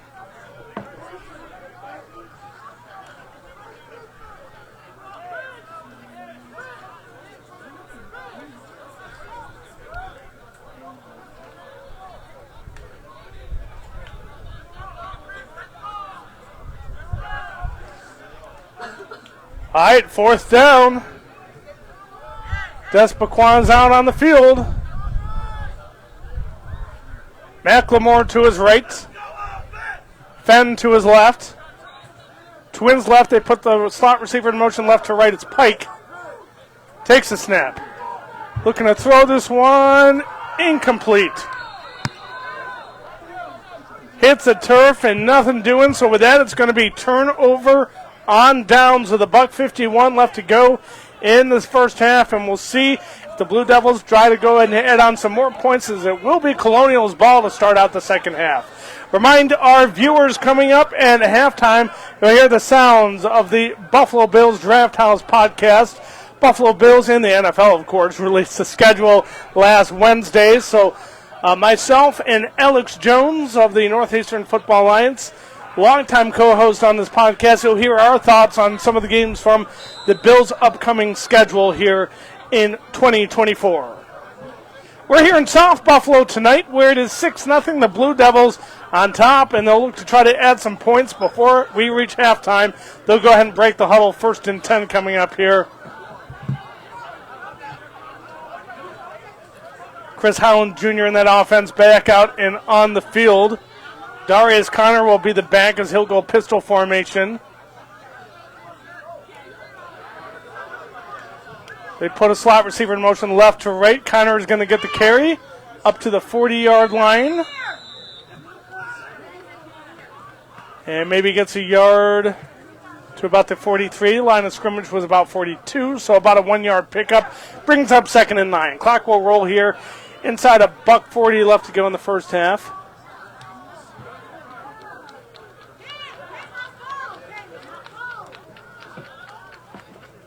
Yeah. Looks like practically no gain on the play, so we'll stand here at 2nd and 10 from the 42-yard line as they break the huddle with $1:20 and a rolling clock left to go here in this first half. Holland Jr. will set up. He's going to go out of a pistol formation. Connor the back. He'll take the snap. So there's a screen pass caught in the backfield, taking it upfield and out of bounds on that far sideline.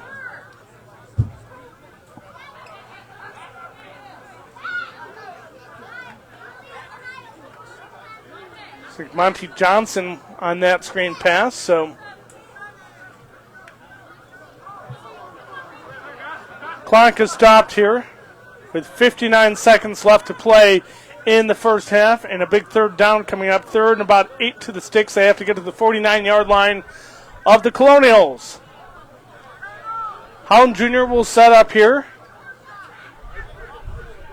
Kind of the back once more. Put a man in motion, left to right. And this is going to be a procedure call, yep, on the Blue Devils. That's going to go ahead and march them backwards. So it's going to be about 3rd and 13 now. Couldn't catch a break on that one.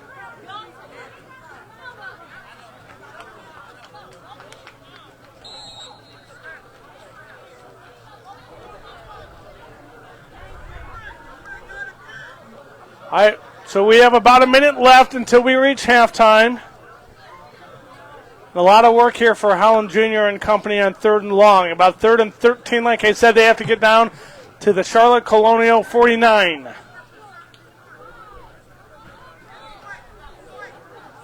Three wide out set. They'll go twins to the near side.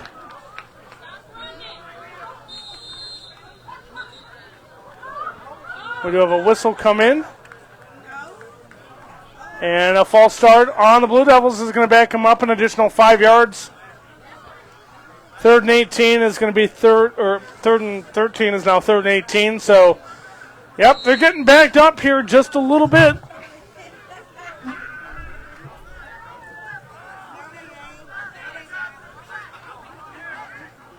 Out of a pistol again, Howland Jr. on 3rd and a mile. He'll take the snap. Holds the ball. Throws this one. Is this a fumble? Looks like they say it is.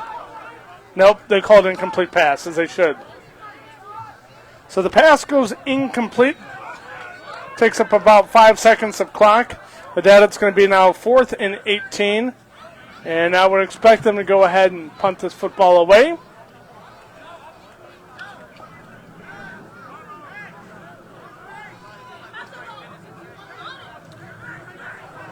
No indication what they're doing. Howland Jr. is out there, so they may just go ahead and take a shot downfield and try to rip off some more yards.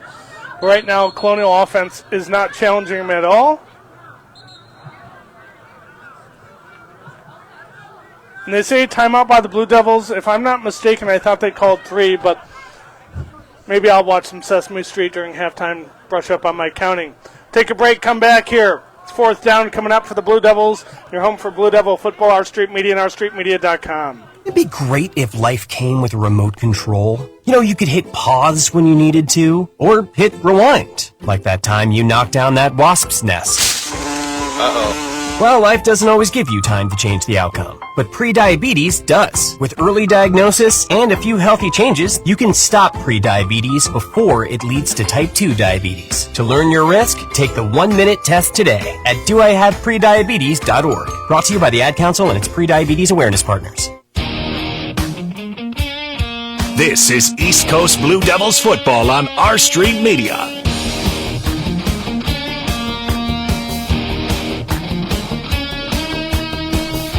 After the timeout by the Blue Devils, it is now 4th down. Howlands is going to stand out there with Caesar to his left. 4 wide out set. Twins wide outs. Now they'll go trips receivers to the left side. On a 4 wide out set. Here we go. He takes the snap. We're going to throw this one short. Caesar's got it. Dances up to the 35. Working on the near sideline. Tight ropes up to the 40. So nowhere near. Gets close to the original line of scrimmage. But in any event, that's going to be turnover on downs. So they moved the ball forward a little bit, though. But Colonials have not in this one. So going to get a decent amount of yardage here, and we'll see if they run a couple plays here to do it for the first half. They say, nope, they're going to say we're at halftime. We said no clock here, so doing our best to keep you track of what's going on. But indeed, it looks like they are going to call it halftime here. So from Mulroy Field in South Buffalo, it is halftime, where it is the East Coast Blue Devils on top. They lead the Colonials of Charlotte by a score of 6-0. We'll take a break. Coming up, it's the Buffalo Bills Draft House Podcast halftime show right here on your home for the East Coast Blue Devils, Our Street Media, and OurStreetMedia.com. Hi, I'm Ryan Blaney, a third-generation race car driver, and we dedicate a lot of our time to going as fast as possible. My grandpa Lou is the reason why my dad and I started racing, and I'm really proud to follow in his tracks. But when my grandpa was diagnosed with Alzheimer's, it was a very unexpected bump in the road for us. I've learned a lot on this journey with my grandpa Lou, and the memories of my grandpa will always be with me. It's important to notice if older family members are acting differently, experiencing problems with their memory, or having trouble with routine tasks. Talking about Alzheimer's can be really tough, but if you notice something, have a conversation with your loved one. Encourage them to see a doctor or offer to go with them. Early detection of Alzheimer's can give your family time to explore support services, make a plan for the future, and access available treatments. The Alzheimer's Association provides care, support, and research to help you take control of the situation with your family and manage the disease together. If you or your family are noticing changes, it could be Alzheimer's. Talk about seeing a doctor together. Visit alz.org/time to talk. A message from the Alzheimer's Association and the Ad Council. Where else would you rather be than right here, right now? For Bills fans. By Bills fans. Only Buffalo is going to win it. This is the Buffalo Bills Draft House Podcast with Brad the Bruiser Eichkorn and Alex Jones. This break is pandemonium. Here's Brad the Bruiser Eichkorn. And welcome back for another edition of the Buffalo Bills Draft House Podcast. Brad the Bruiser Eichkorn along with Alex Jones as we have the Buffalo Bills 2024 schedule, and we're ready to get into it. So we were talking, a couple of quick glances. Looks like it's going to be a fun season. 100%, Brad. It's going to be a tough. The first 10 weeks are going to be a bit of a gauntlet. And it'll be interesting to see how everything plays out. All right, so let's go ahead and get into it. We'll start out. Home opener will be a 1 o'clock kickoff here in Orchard Park as the Buffalo Bills will host the Arizona Cardinals. So kind of like that, week one, opening up with, I'd say, a very inferior opponent that I like the Bills' chances to go ahead and start the season 1-0. So, the Birds will come up. Should be nice and warm for them. They should be in their comfort level, too. Yeah, I think that's it. It makes sense that 2 years ago they started out at home. Last year they started out in New Jersey, so it make a lot of sense why they're alternating that one. All right, let's go to week 2, which we heard about earlier this week. It is confirmed Thursday Night Football with the Buffalo Bills at the Miami Dolphins, 8:15. And I hate them going down to Miami this early in the year, but it's a night game, so the sun won't be blaring in their face. I'm hoping there's less chances for heat exhaustion in this one. Yeah, 100%, Brad. I think that's, it's a realistic thing we worry about. Dolphins fans crying about it on social media will never get old. Then go to week 3. Buffalo will be on Monday Night Football, so back-to-back prime time games. A 7:30 kickoff. I assume this is part of the doubleheader they typically do. But it'll be a 7:30 kickoff versus the Jaguars here in Western New York. I think it's the second year in a row we are part of that doubleheader as well. And some reunions in this one. Gabe Davis, now a member of the Jaguars. Mitch Morse as well. Is there anyone else I'm leaving out that's now a Jag? I think those are the two. Okay, well, be a little bit of a reunion. I'm sure they'll get a warm reception as they come here. But that'll be, I'd say, a tough game. Jacksonville, they flamed out at the end of last year, but I think they're still a force to be reckoned with, especially with a guy like Trevor Lawrence out there at quarterback. All right, let's go to Oh, go ahead, Alex.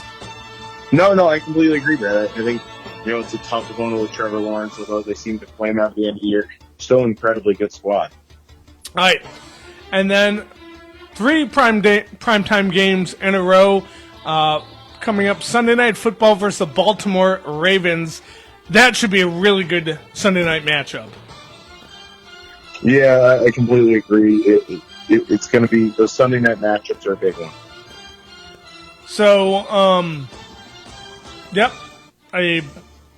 right now, so far, through week 4, prime time at home and 2 prime times on the road. We go to week 5 at the Houston Texans, October 6th, which is, it's funny because they played around this time of year back in 2018 as I was at that game where Josh Allen got hurt. Nathan Pickerman came in and threw the game away, and they lost by 7, I believe.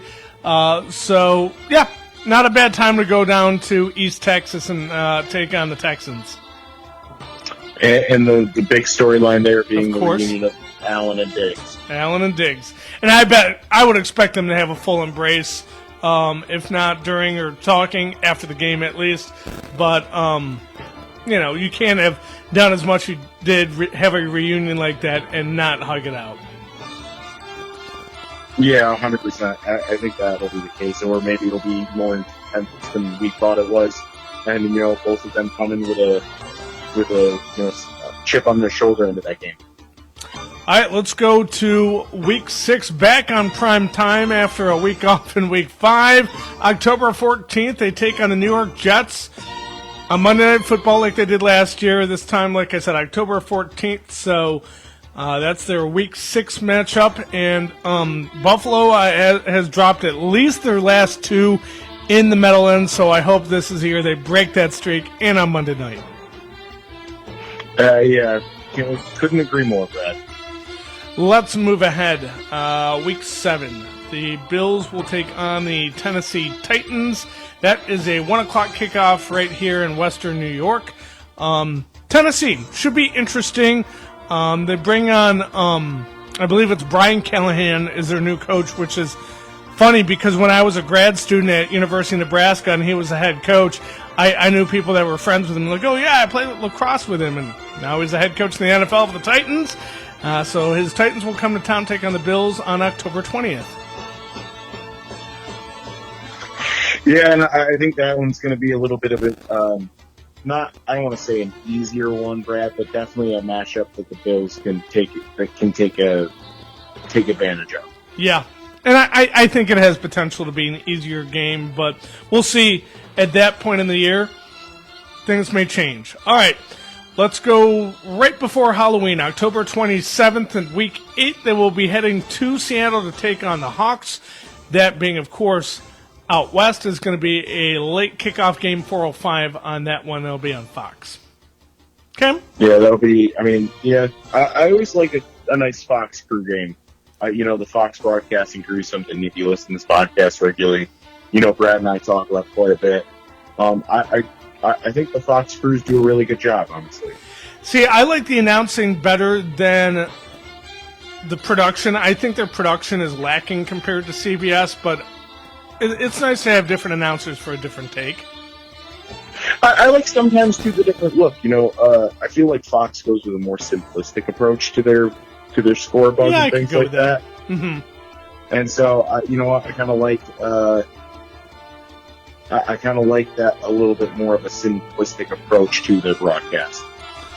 Not every week, but once in a while. I get it. No, it's good to break things up here. Well, Week 9, I feel like Miami is getting a free pass here. They're here in November, so we're lucky. We're on Sunday night or Thursday night football, so it's a night game when it's going to be hot. In November, I don't know. There's potential. Could be snow, could be nothing, could be nice and warm. That's a crapshoot there, but I feel like weather favorable for the Miami Dolphins, a 1 o'clock kickoff on November 3rd. Other final thoughts this week? Honestly, Brad, at this point, the NFL's really dragged this out. You know what? They do a good job of making an event of everything, and it feels like they finally, we're finally through everything, right? We're finally through all the trials and tribulations, and we're ready to go. All right, and I just wanted to tabulate here the number of primetime games we'll have. Let's see. All right, so Miami Dolphins is 1. Jacksonville Jaguars is 2. Baltimore Ravens is 3. The Jets in Week 6 is 4.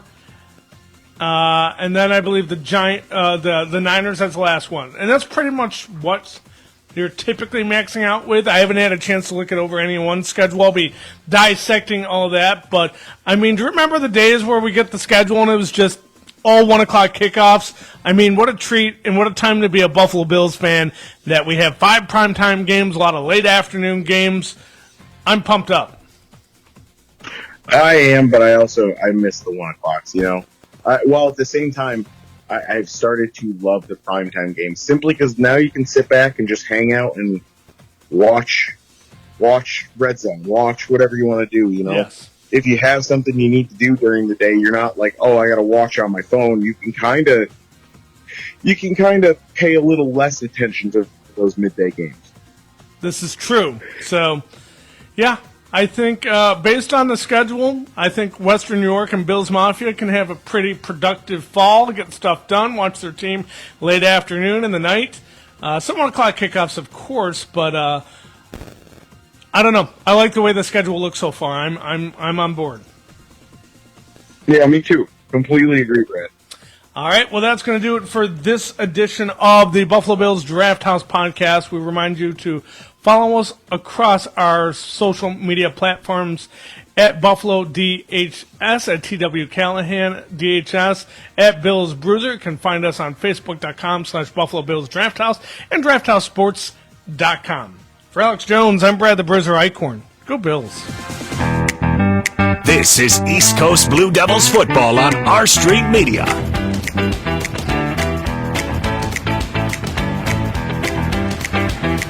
Back here at Mulroy Field in South Buffalo, we get set for second half action as the Blue Devils lead the Colonials of Charlotte 6-0.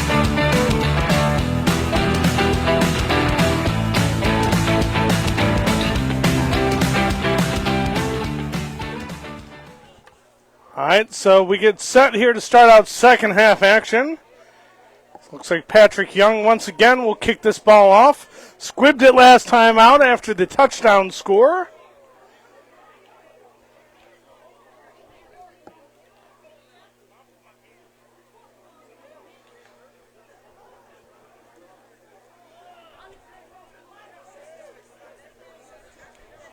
And we're moments away from starting out second half action. Here we go. Young will approach the tee. It's a low squib kick. Takes a bounce to about the 18. Now to the 20. 25. Cuts inside. Now to the 30. Turning upfield. 35. 40. And goes down to about the out of bounds at the 42-yard line. There on the return for the Colonials was Sayeko Noble. So Noble with a decent return. With that, that's going to go ahead and bring up now first down. You hear a little bit of wind out there. Not much before, but feeling really good in the shades this afternoon, I'll say that. So from their own 42-yard line, 1st and 10 for Ryan Despoquois and that Colonial offense. They'll put twins wideouts to the near side. Nearly trips. They'll put it back to each side. Fenn to his right, McLemore to his right, Fenn to his left. Pike in motion right to left, puts him in the left side slot. McLemore was getting the carry. The ball comes out, looks like Blue Devils. It bobbled around. Did they get on top of it? They're saying their ball. It is a fumble by the Colonials on the first play of the second half. And with that, Blue Devils take over in tremendous business. So they don't win the opening kickoff, but ultimately it pays out that they defer. And they recover the fumble. A bad connection there from Despoquois to McLemore. So with that, the Blue Devils will come up with it, and they'll look to add to a 6-0 lead.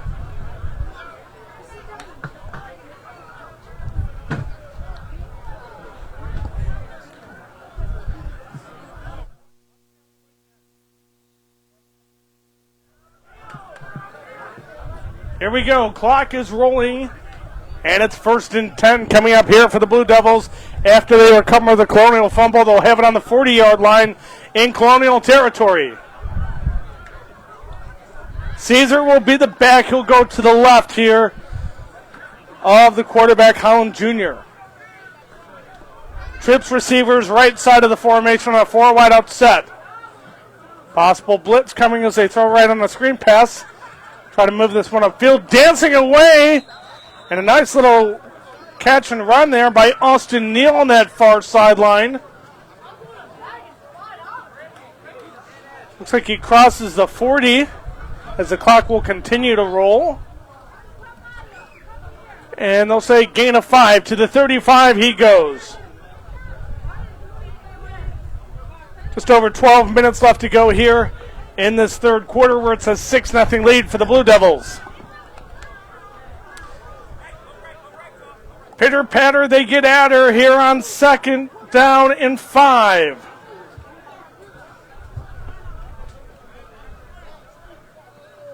They go trips to the left side of the formation. Caesar will go to the left of Holland Jr. Holland takes the snap, pump fakes, stands tall in the pocket, nearly wrapped down, and he will go down. Sacked on the play. About a 3-yard loss. So the Colonials able to go ahead and bring him down on the play. Looks like in on that tackle there was Logan Pike.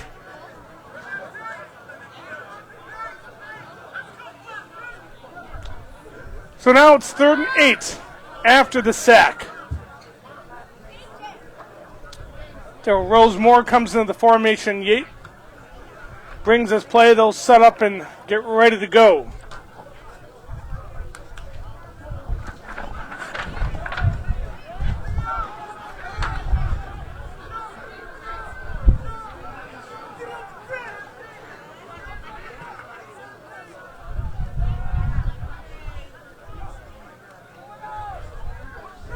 Throws this one, and it goes incomplete on the play. Caesar intended on the screen pass.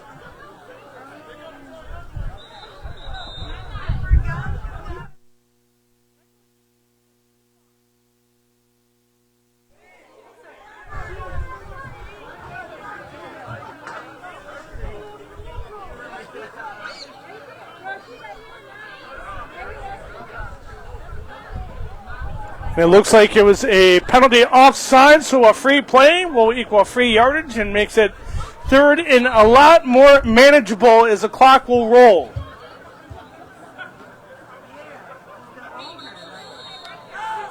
About 3rd and 4 yards to get to the sticks. They needed to get down to the 30-yard line. Blue Devils are going to go ahead and call their first timeout of the half. We'll go ahead and take it with them. With just over 11 left to go here in the third quarter, Blue Devils looking to drive a big 3rd down coming up. This is Northeast Blue Devil football here on Our Street Media and OurStreetMedia.com. My Alzheimer's diagnosis was hard to take.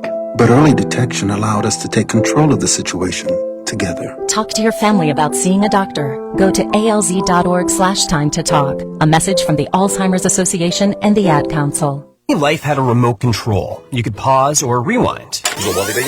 Well, life doesn't always give you time to change the outcome, but prediabetes does. Take the 1-minute risk test today at doihaveprediabetes.org. Brought to you by the Ad Council and its prediabetes awareness partners. This is East Coast Blue Devils football on Our Street Media.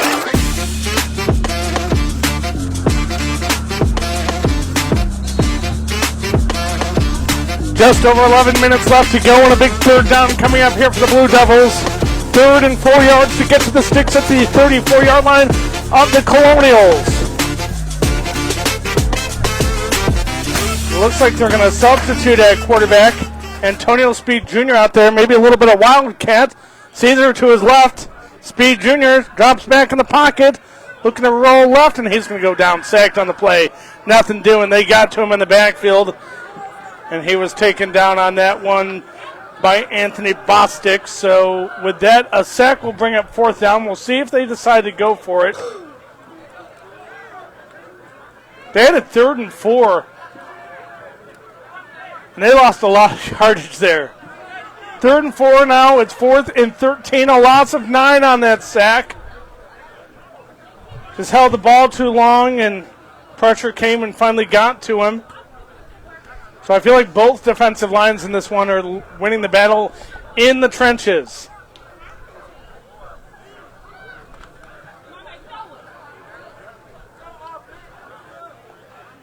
Twins wideouts to each side of the formation on a 4 wideout set. Caesar the back. He's going to work here to the right of Speed Jr. No, he's going to be offset here. As it hits Caesar, and the Colonial is going to end up covering the football. So they fumble it on 4th down, and they'll take over at their own about 49-yard line. Yeah, Caesar was just slightly in the way. Hit him, ricocheted around, and ultimately they came up with a football. Looks like ball was recovered there by Daquan Burrows. So with that, now 1st and 10 coming up for the Colonials. They are in the hole.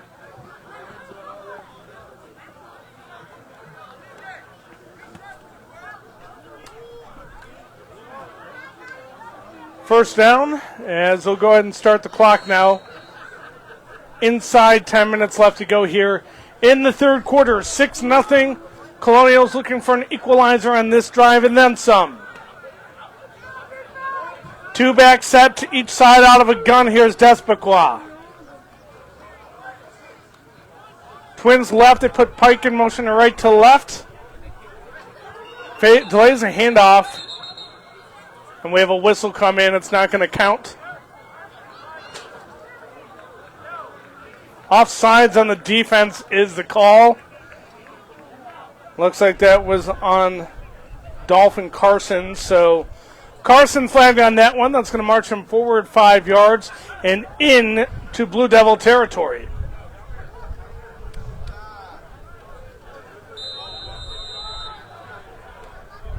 So with that, they spot the football down at the 48-yard line of the Blue Devils. 1st and 5 now coming up for the Colonials. They put Pike in motion left to right.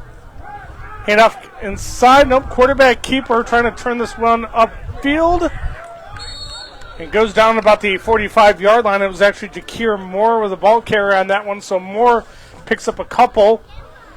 Makes it now about 2nd and 3 yards to the sticks.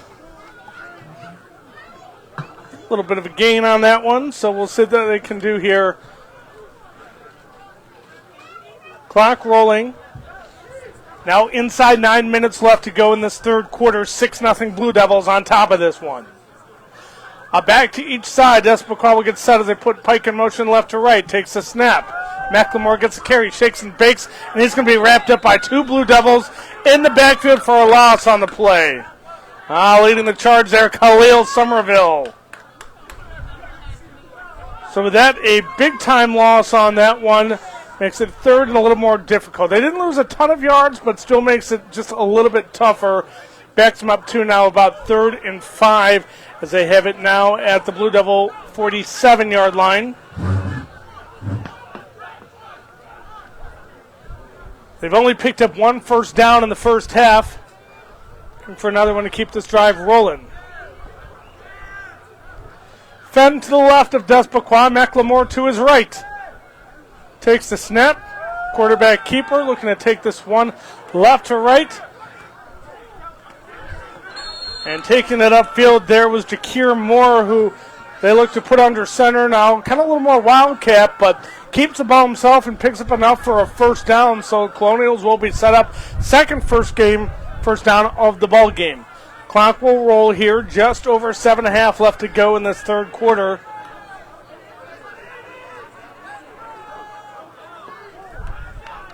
We'll go ahead and spot this one at the 38-yard line of the Blue Devils. 3 wide out set. They go Twins left and back to each side. They'll put Pike in the slot to the near side of the formation. On first down. They'll put Pike in motion back left side. More hands off. It's McLemore trying to turn a corner upfield. Goes out of bounds on the far side. Decent gain. He gets inside the 35 down to about the 32-yard line. Clock will roll now inside 7 minutes left to go in the third quarter. All right, looking for another first down and some points here on this drive. Things starting to click with the change of quarterback. They move Moore, who's came in as a wide receiver, shift him over to the quarterback here in the second half as Despequa was just getting a lot going, and then starting out with a fumble. Yeah, probably time to go ahead and put in a new quarterback.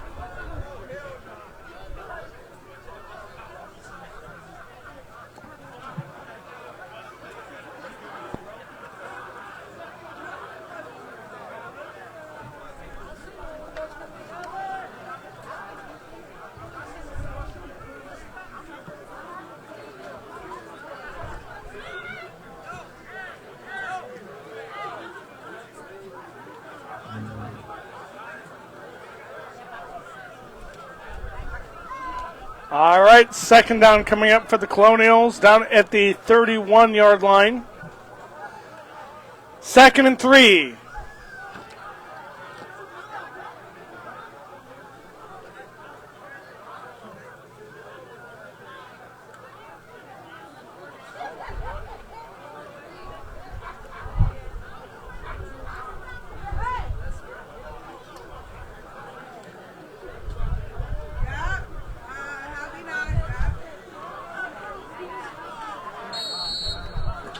All right, clock is rolling.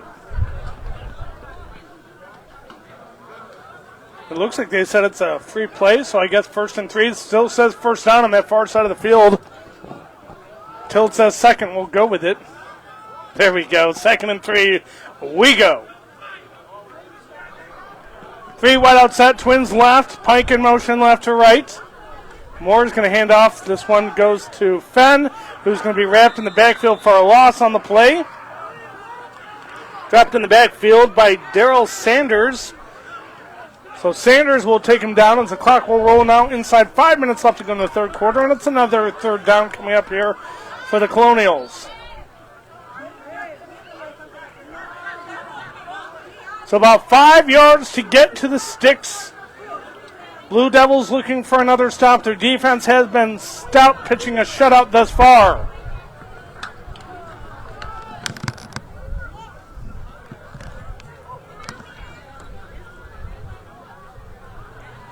McLemore to his right, Fenn to his left. On 3rd and 5, Jakir Moore gets set up. Pike in motion once more. Dropping back. Moore's going to throw this one deep. Looking downfield. Picked up! Up to the 20, 25, going 30-yard line. And well done by the Blue Devil defense. Reading Jakir Moore's eyes and picking him off on that one was Vincent Shelton. So Shelton with the INT. And with that, we stand 6-0. 3:39 left to go in the third quarter of play. It is the Blue Devils 6, the Colonials of Charlotte nothing. This is Blue Devil football here on Our Street Media and OurStreetMedia.com.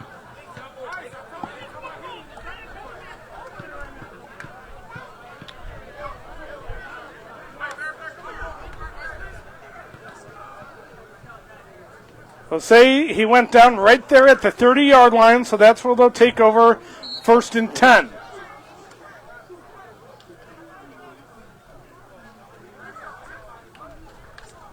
We'll see if we see Antonio Speed Jr. in at quarterback again. Nope, looks like it's Chris Holland back. He'll be the man under center. He'll work out of a diamond formation. Looks like they'll put Caesar as the deep back. Pitch out to that young man. And the Colonials were able to go and get through, find penetration, and drop him for a loss in the backfield on that one. Good takedown on the play. So brought down by Burrows, brings up now 2nd and long. After being dropped in the backfield, they say it was about a loss of 5 back to about the 15-yard line.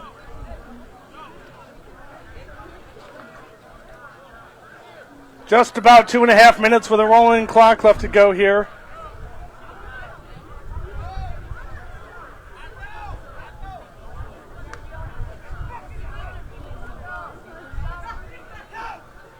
Stoppage in action, and it looks like, nope, we're through the end of the quarter. Trying to keep our own clock up here the best we can. I was doing it myself, full transparency, first half. Got Heidi Catherine and team up here giving us a hand with the clock, so we'll go ahead and change sides of the field. We'll just keep the action right here on our first Blue Devil game here on Our Street Media.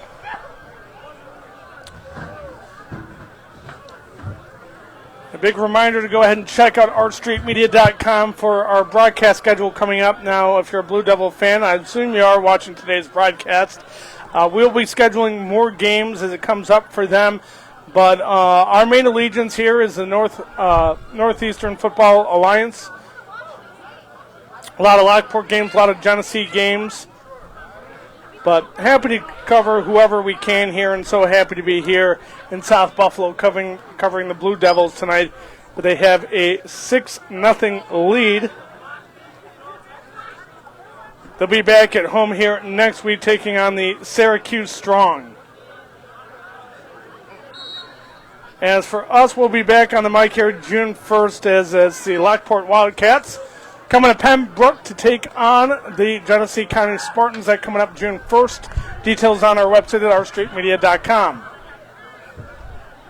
All right, so I believe it's now 2nd and 15 with the start of the fourth quarter. They hand it off here on first down. Caesar carries the pile, and he'll get penalty or lost yardage back and then some. About a carry of 10 on that play by Caesar, and we have some jarring going on in the field. Some pushing, some shoving. They untangle him. We do have some whistles come in, but I didn't see any mustard on the lettuce.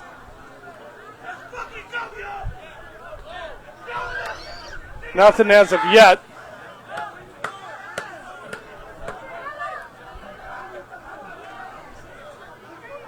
Look at, if you can see our near sideline here, Darnell Country Moore and his Lockport pants pacing up and down the sideline, very fired up tonight.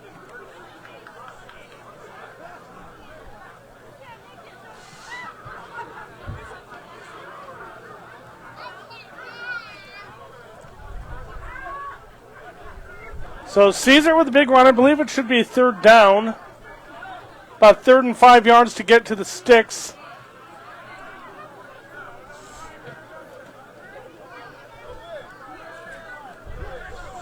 Howlands Jr. will set up. Handoff goes.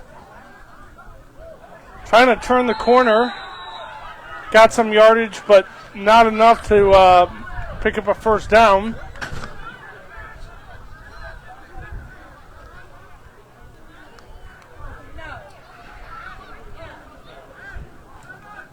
Actually, they whistle him for a loss there. From my vision, it looked like he turned up to the 37, but no, they'll spot him for a 1-yard loss. Back at the 34. All right, I'm just saying that play should have been third down because when we started out, the quarter was second. So for anyone at home, don't say nothing. We'll just say shh. It's a three play here. 3rd and 5.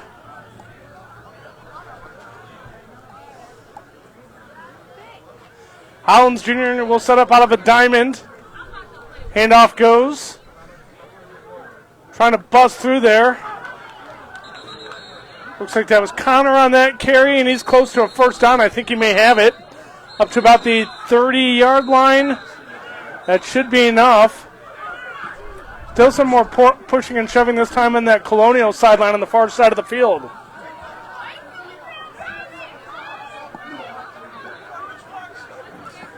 $13-15 left to go in this fourth quarter. And they should be saying a first down coming up. No idea what's happening right now. Some jarring, some pushing. Colonials look a little bit fired up in this one. They're still duking this one out.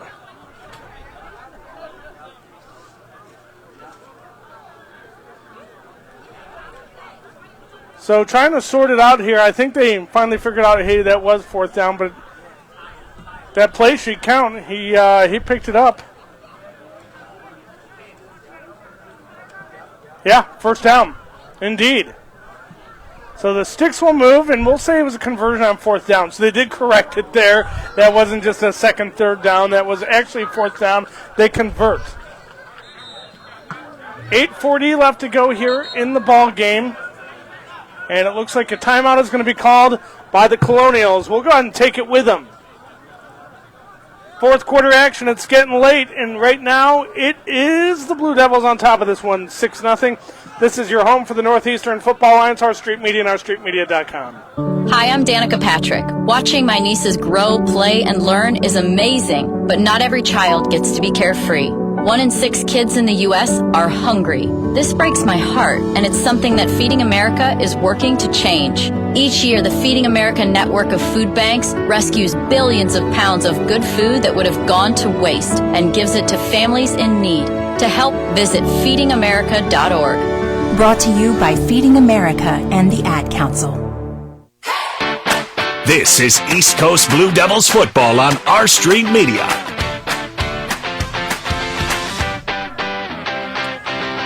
All right, first down. Hollins Jr. will take the snap. He's going to air this one towards the right side. It is caught. He's going to the distance. This one Devils picks it up, but we did have a flag thrown, and they're going to call offensive pass interference on Moore. You hear the Boo Birds come out here in Buffalo. We're informed there's a game coming up in the second part of the evening here. It's supposed to be at 7 o'clock, so they shaved the fourth quarter down to 10 minutes. Because that game needs to start promptly following this one, so here we are at 7:02.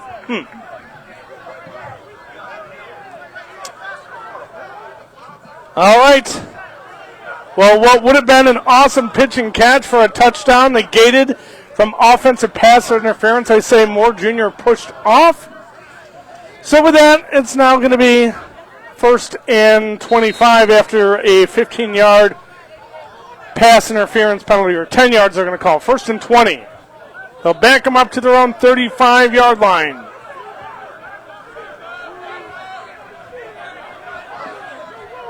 Diamond formation. Austin Neal, the deep back. Holland Jr. takes the snap. Handoff goes to Caesar. And Caesar pummels his way forward up to about the 40-yard line, good for a 5-yard pickup. That brings up 2nd and 15. Clock will continue to roll here. Now just over 7.5 left to go here in the ball game. Right now at this point, it's the Blue Devils just need to play keep away, chew some clock up, and they'll walk out here with a dub.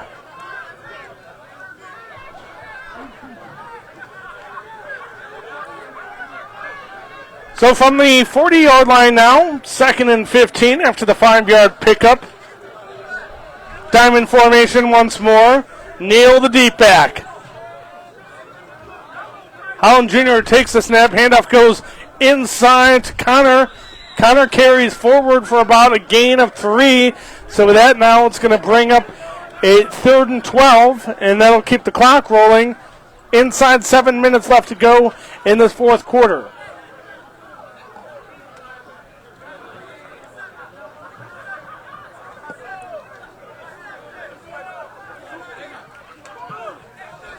From their own 43, they have to get to the Colonial 45-yard line to keep the drive rolling. Clock's rolling. Diamond again, a wide out to each side of the formation. But the back to his left in motion at Somerville. They pitch back deep here, trying to take this one forward is Neal. And I think with forward progress, he should have it near the 45, but they may spot him a little bit short of that. Looks like right at the line of scrimmage, no gain on the play. So with that 4th and 12 coming up here for the Blue Devils, and clock is rolling, over 6 minutes left to go here in this fourth quarter.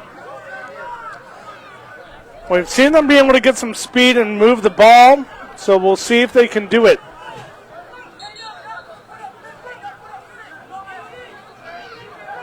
Fourth down. Clock will roll. They try to get a late substitution. Referee says, nope, we're not going to allow it. You need to stay off the field. So the current offensive formation will stay out there, but then it looks like the Blue Devils will take a timeout just for that reason. We're going to take it with them. In the nitty-gritty down the stretch in this one, it is the Blue Devils on top here, 6-0, 5:31 left to go in the fourth quarter. This is East Coast Blue Devils football on R Street Media. Wouldn't it be great if life came with a remote control? You know, you could hit pause when you needed to, or hit rewind, like that time you knocked down that wasp's nest. Uh-oh. Well, life doesn't always give you time to change the outcome, but prediabetes does. With early diagnosis and a few healthy changes, you can stop prediabetes before it leads to type 2 diabetes. To learn your risk, take the 1-minute test today at doihaveprediabetes.org. Brought to you by the Ad Council and its prediabetes awareness partners. This is East Coast Blue Devils football on R Street Media.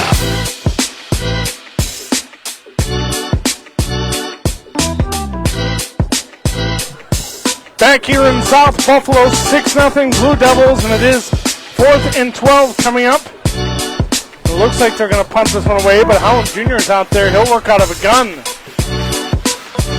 Nope, they're going for it. He's going to get taken down for a sack on the play. Dropped in the backfield. Nothing doing on that one. Taken down on the play by Shea Diola. So with that, it's a turnover on downs, and it should be Colonials' ball. Just over 5 minutes left to go here in the ball game, and Colonials are fighting for their lives.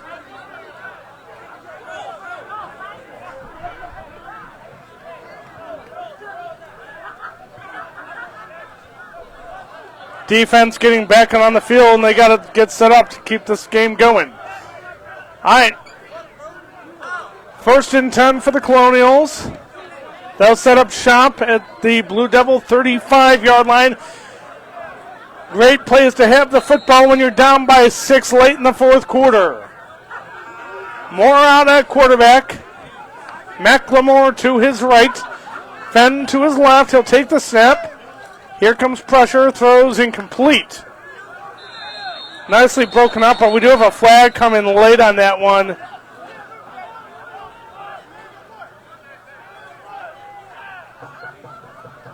And it's going to be against the Colonials.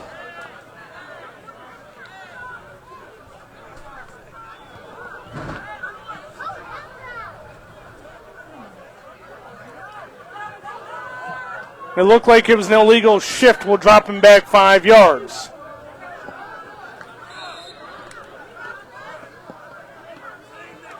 Inside 5 minutes left to go in the 4th. A back to each side, twins near side. Pike in motion left to right like usual. What else is new? Moore drops back. He steps up, looking to keep this one himself. Nearly goes down. Some Blue Devils chasing him, working his way in the near sideline. Finds some distance. A one-on-one competition downfield, and he picks up big yardage on that play. Oh, Jakir Moore hit by hit on the end of that play there. But it looks like it was Vincent Shelton who had a pick in this game. But a big pickup, and it should be enough for a first down. So it is, and they'll go ahead and spot the football, it looks like, at the 30-yard line. Nope. Still trying to get the chains right now. Let's look about the 22-ish. Which is look like where he went out of bounds on that one. Persistence by that young man to keep his head up there as he was nearly wrapped up on that one.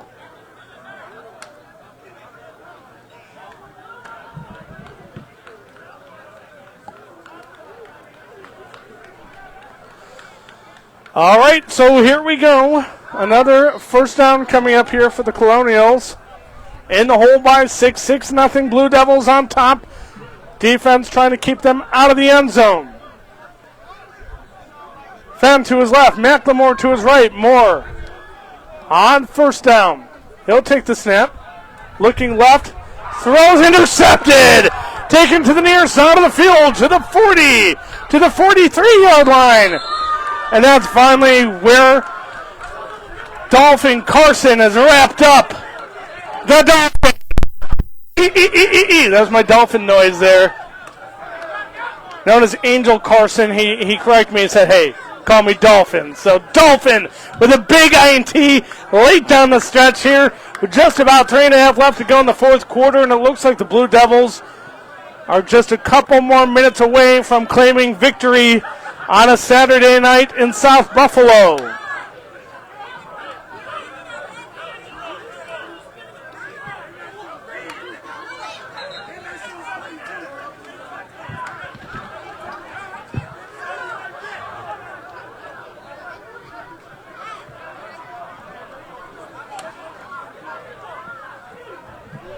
So 1st and 10 for the Blue Devils, and they'll probably look to just bleed some clock, run the football, and walk away with a 6-0 dub.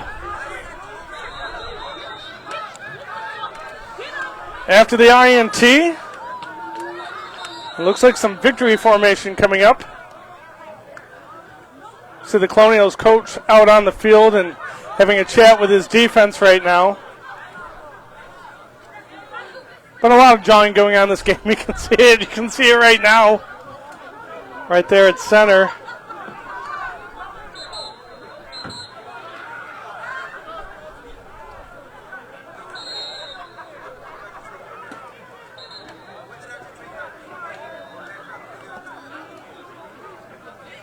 And we have some shoving there. It looks like Somerville. But that's going to do it for the ball game. He takes a knee, and this game is going to be over. So a late interception stops a last-minute drive by the Colonials. And just like that, it's the Blue Devils finding a way to eke out a victory as they come out in this one on top by a final score of 6-0. I mean, not a lot of points, a real defensive battle in this one. But a big-time victory here, nonetheless, for the Blue Devils. Here early in their existence here in the Gridiron Developmental Football League.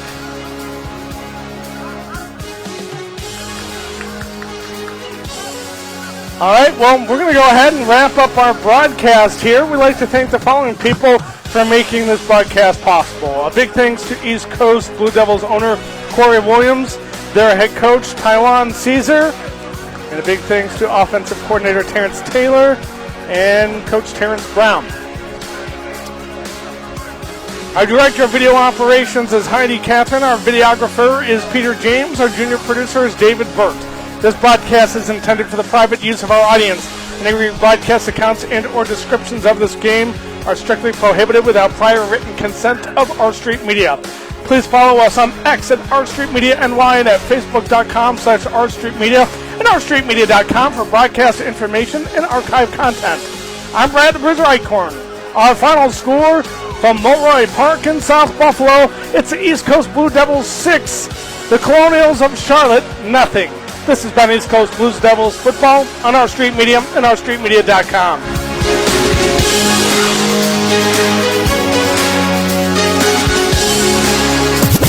This has been East Coast Blue Devils football on R Street Media, an R Street Media production.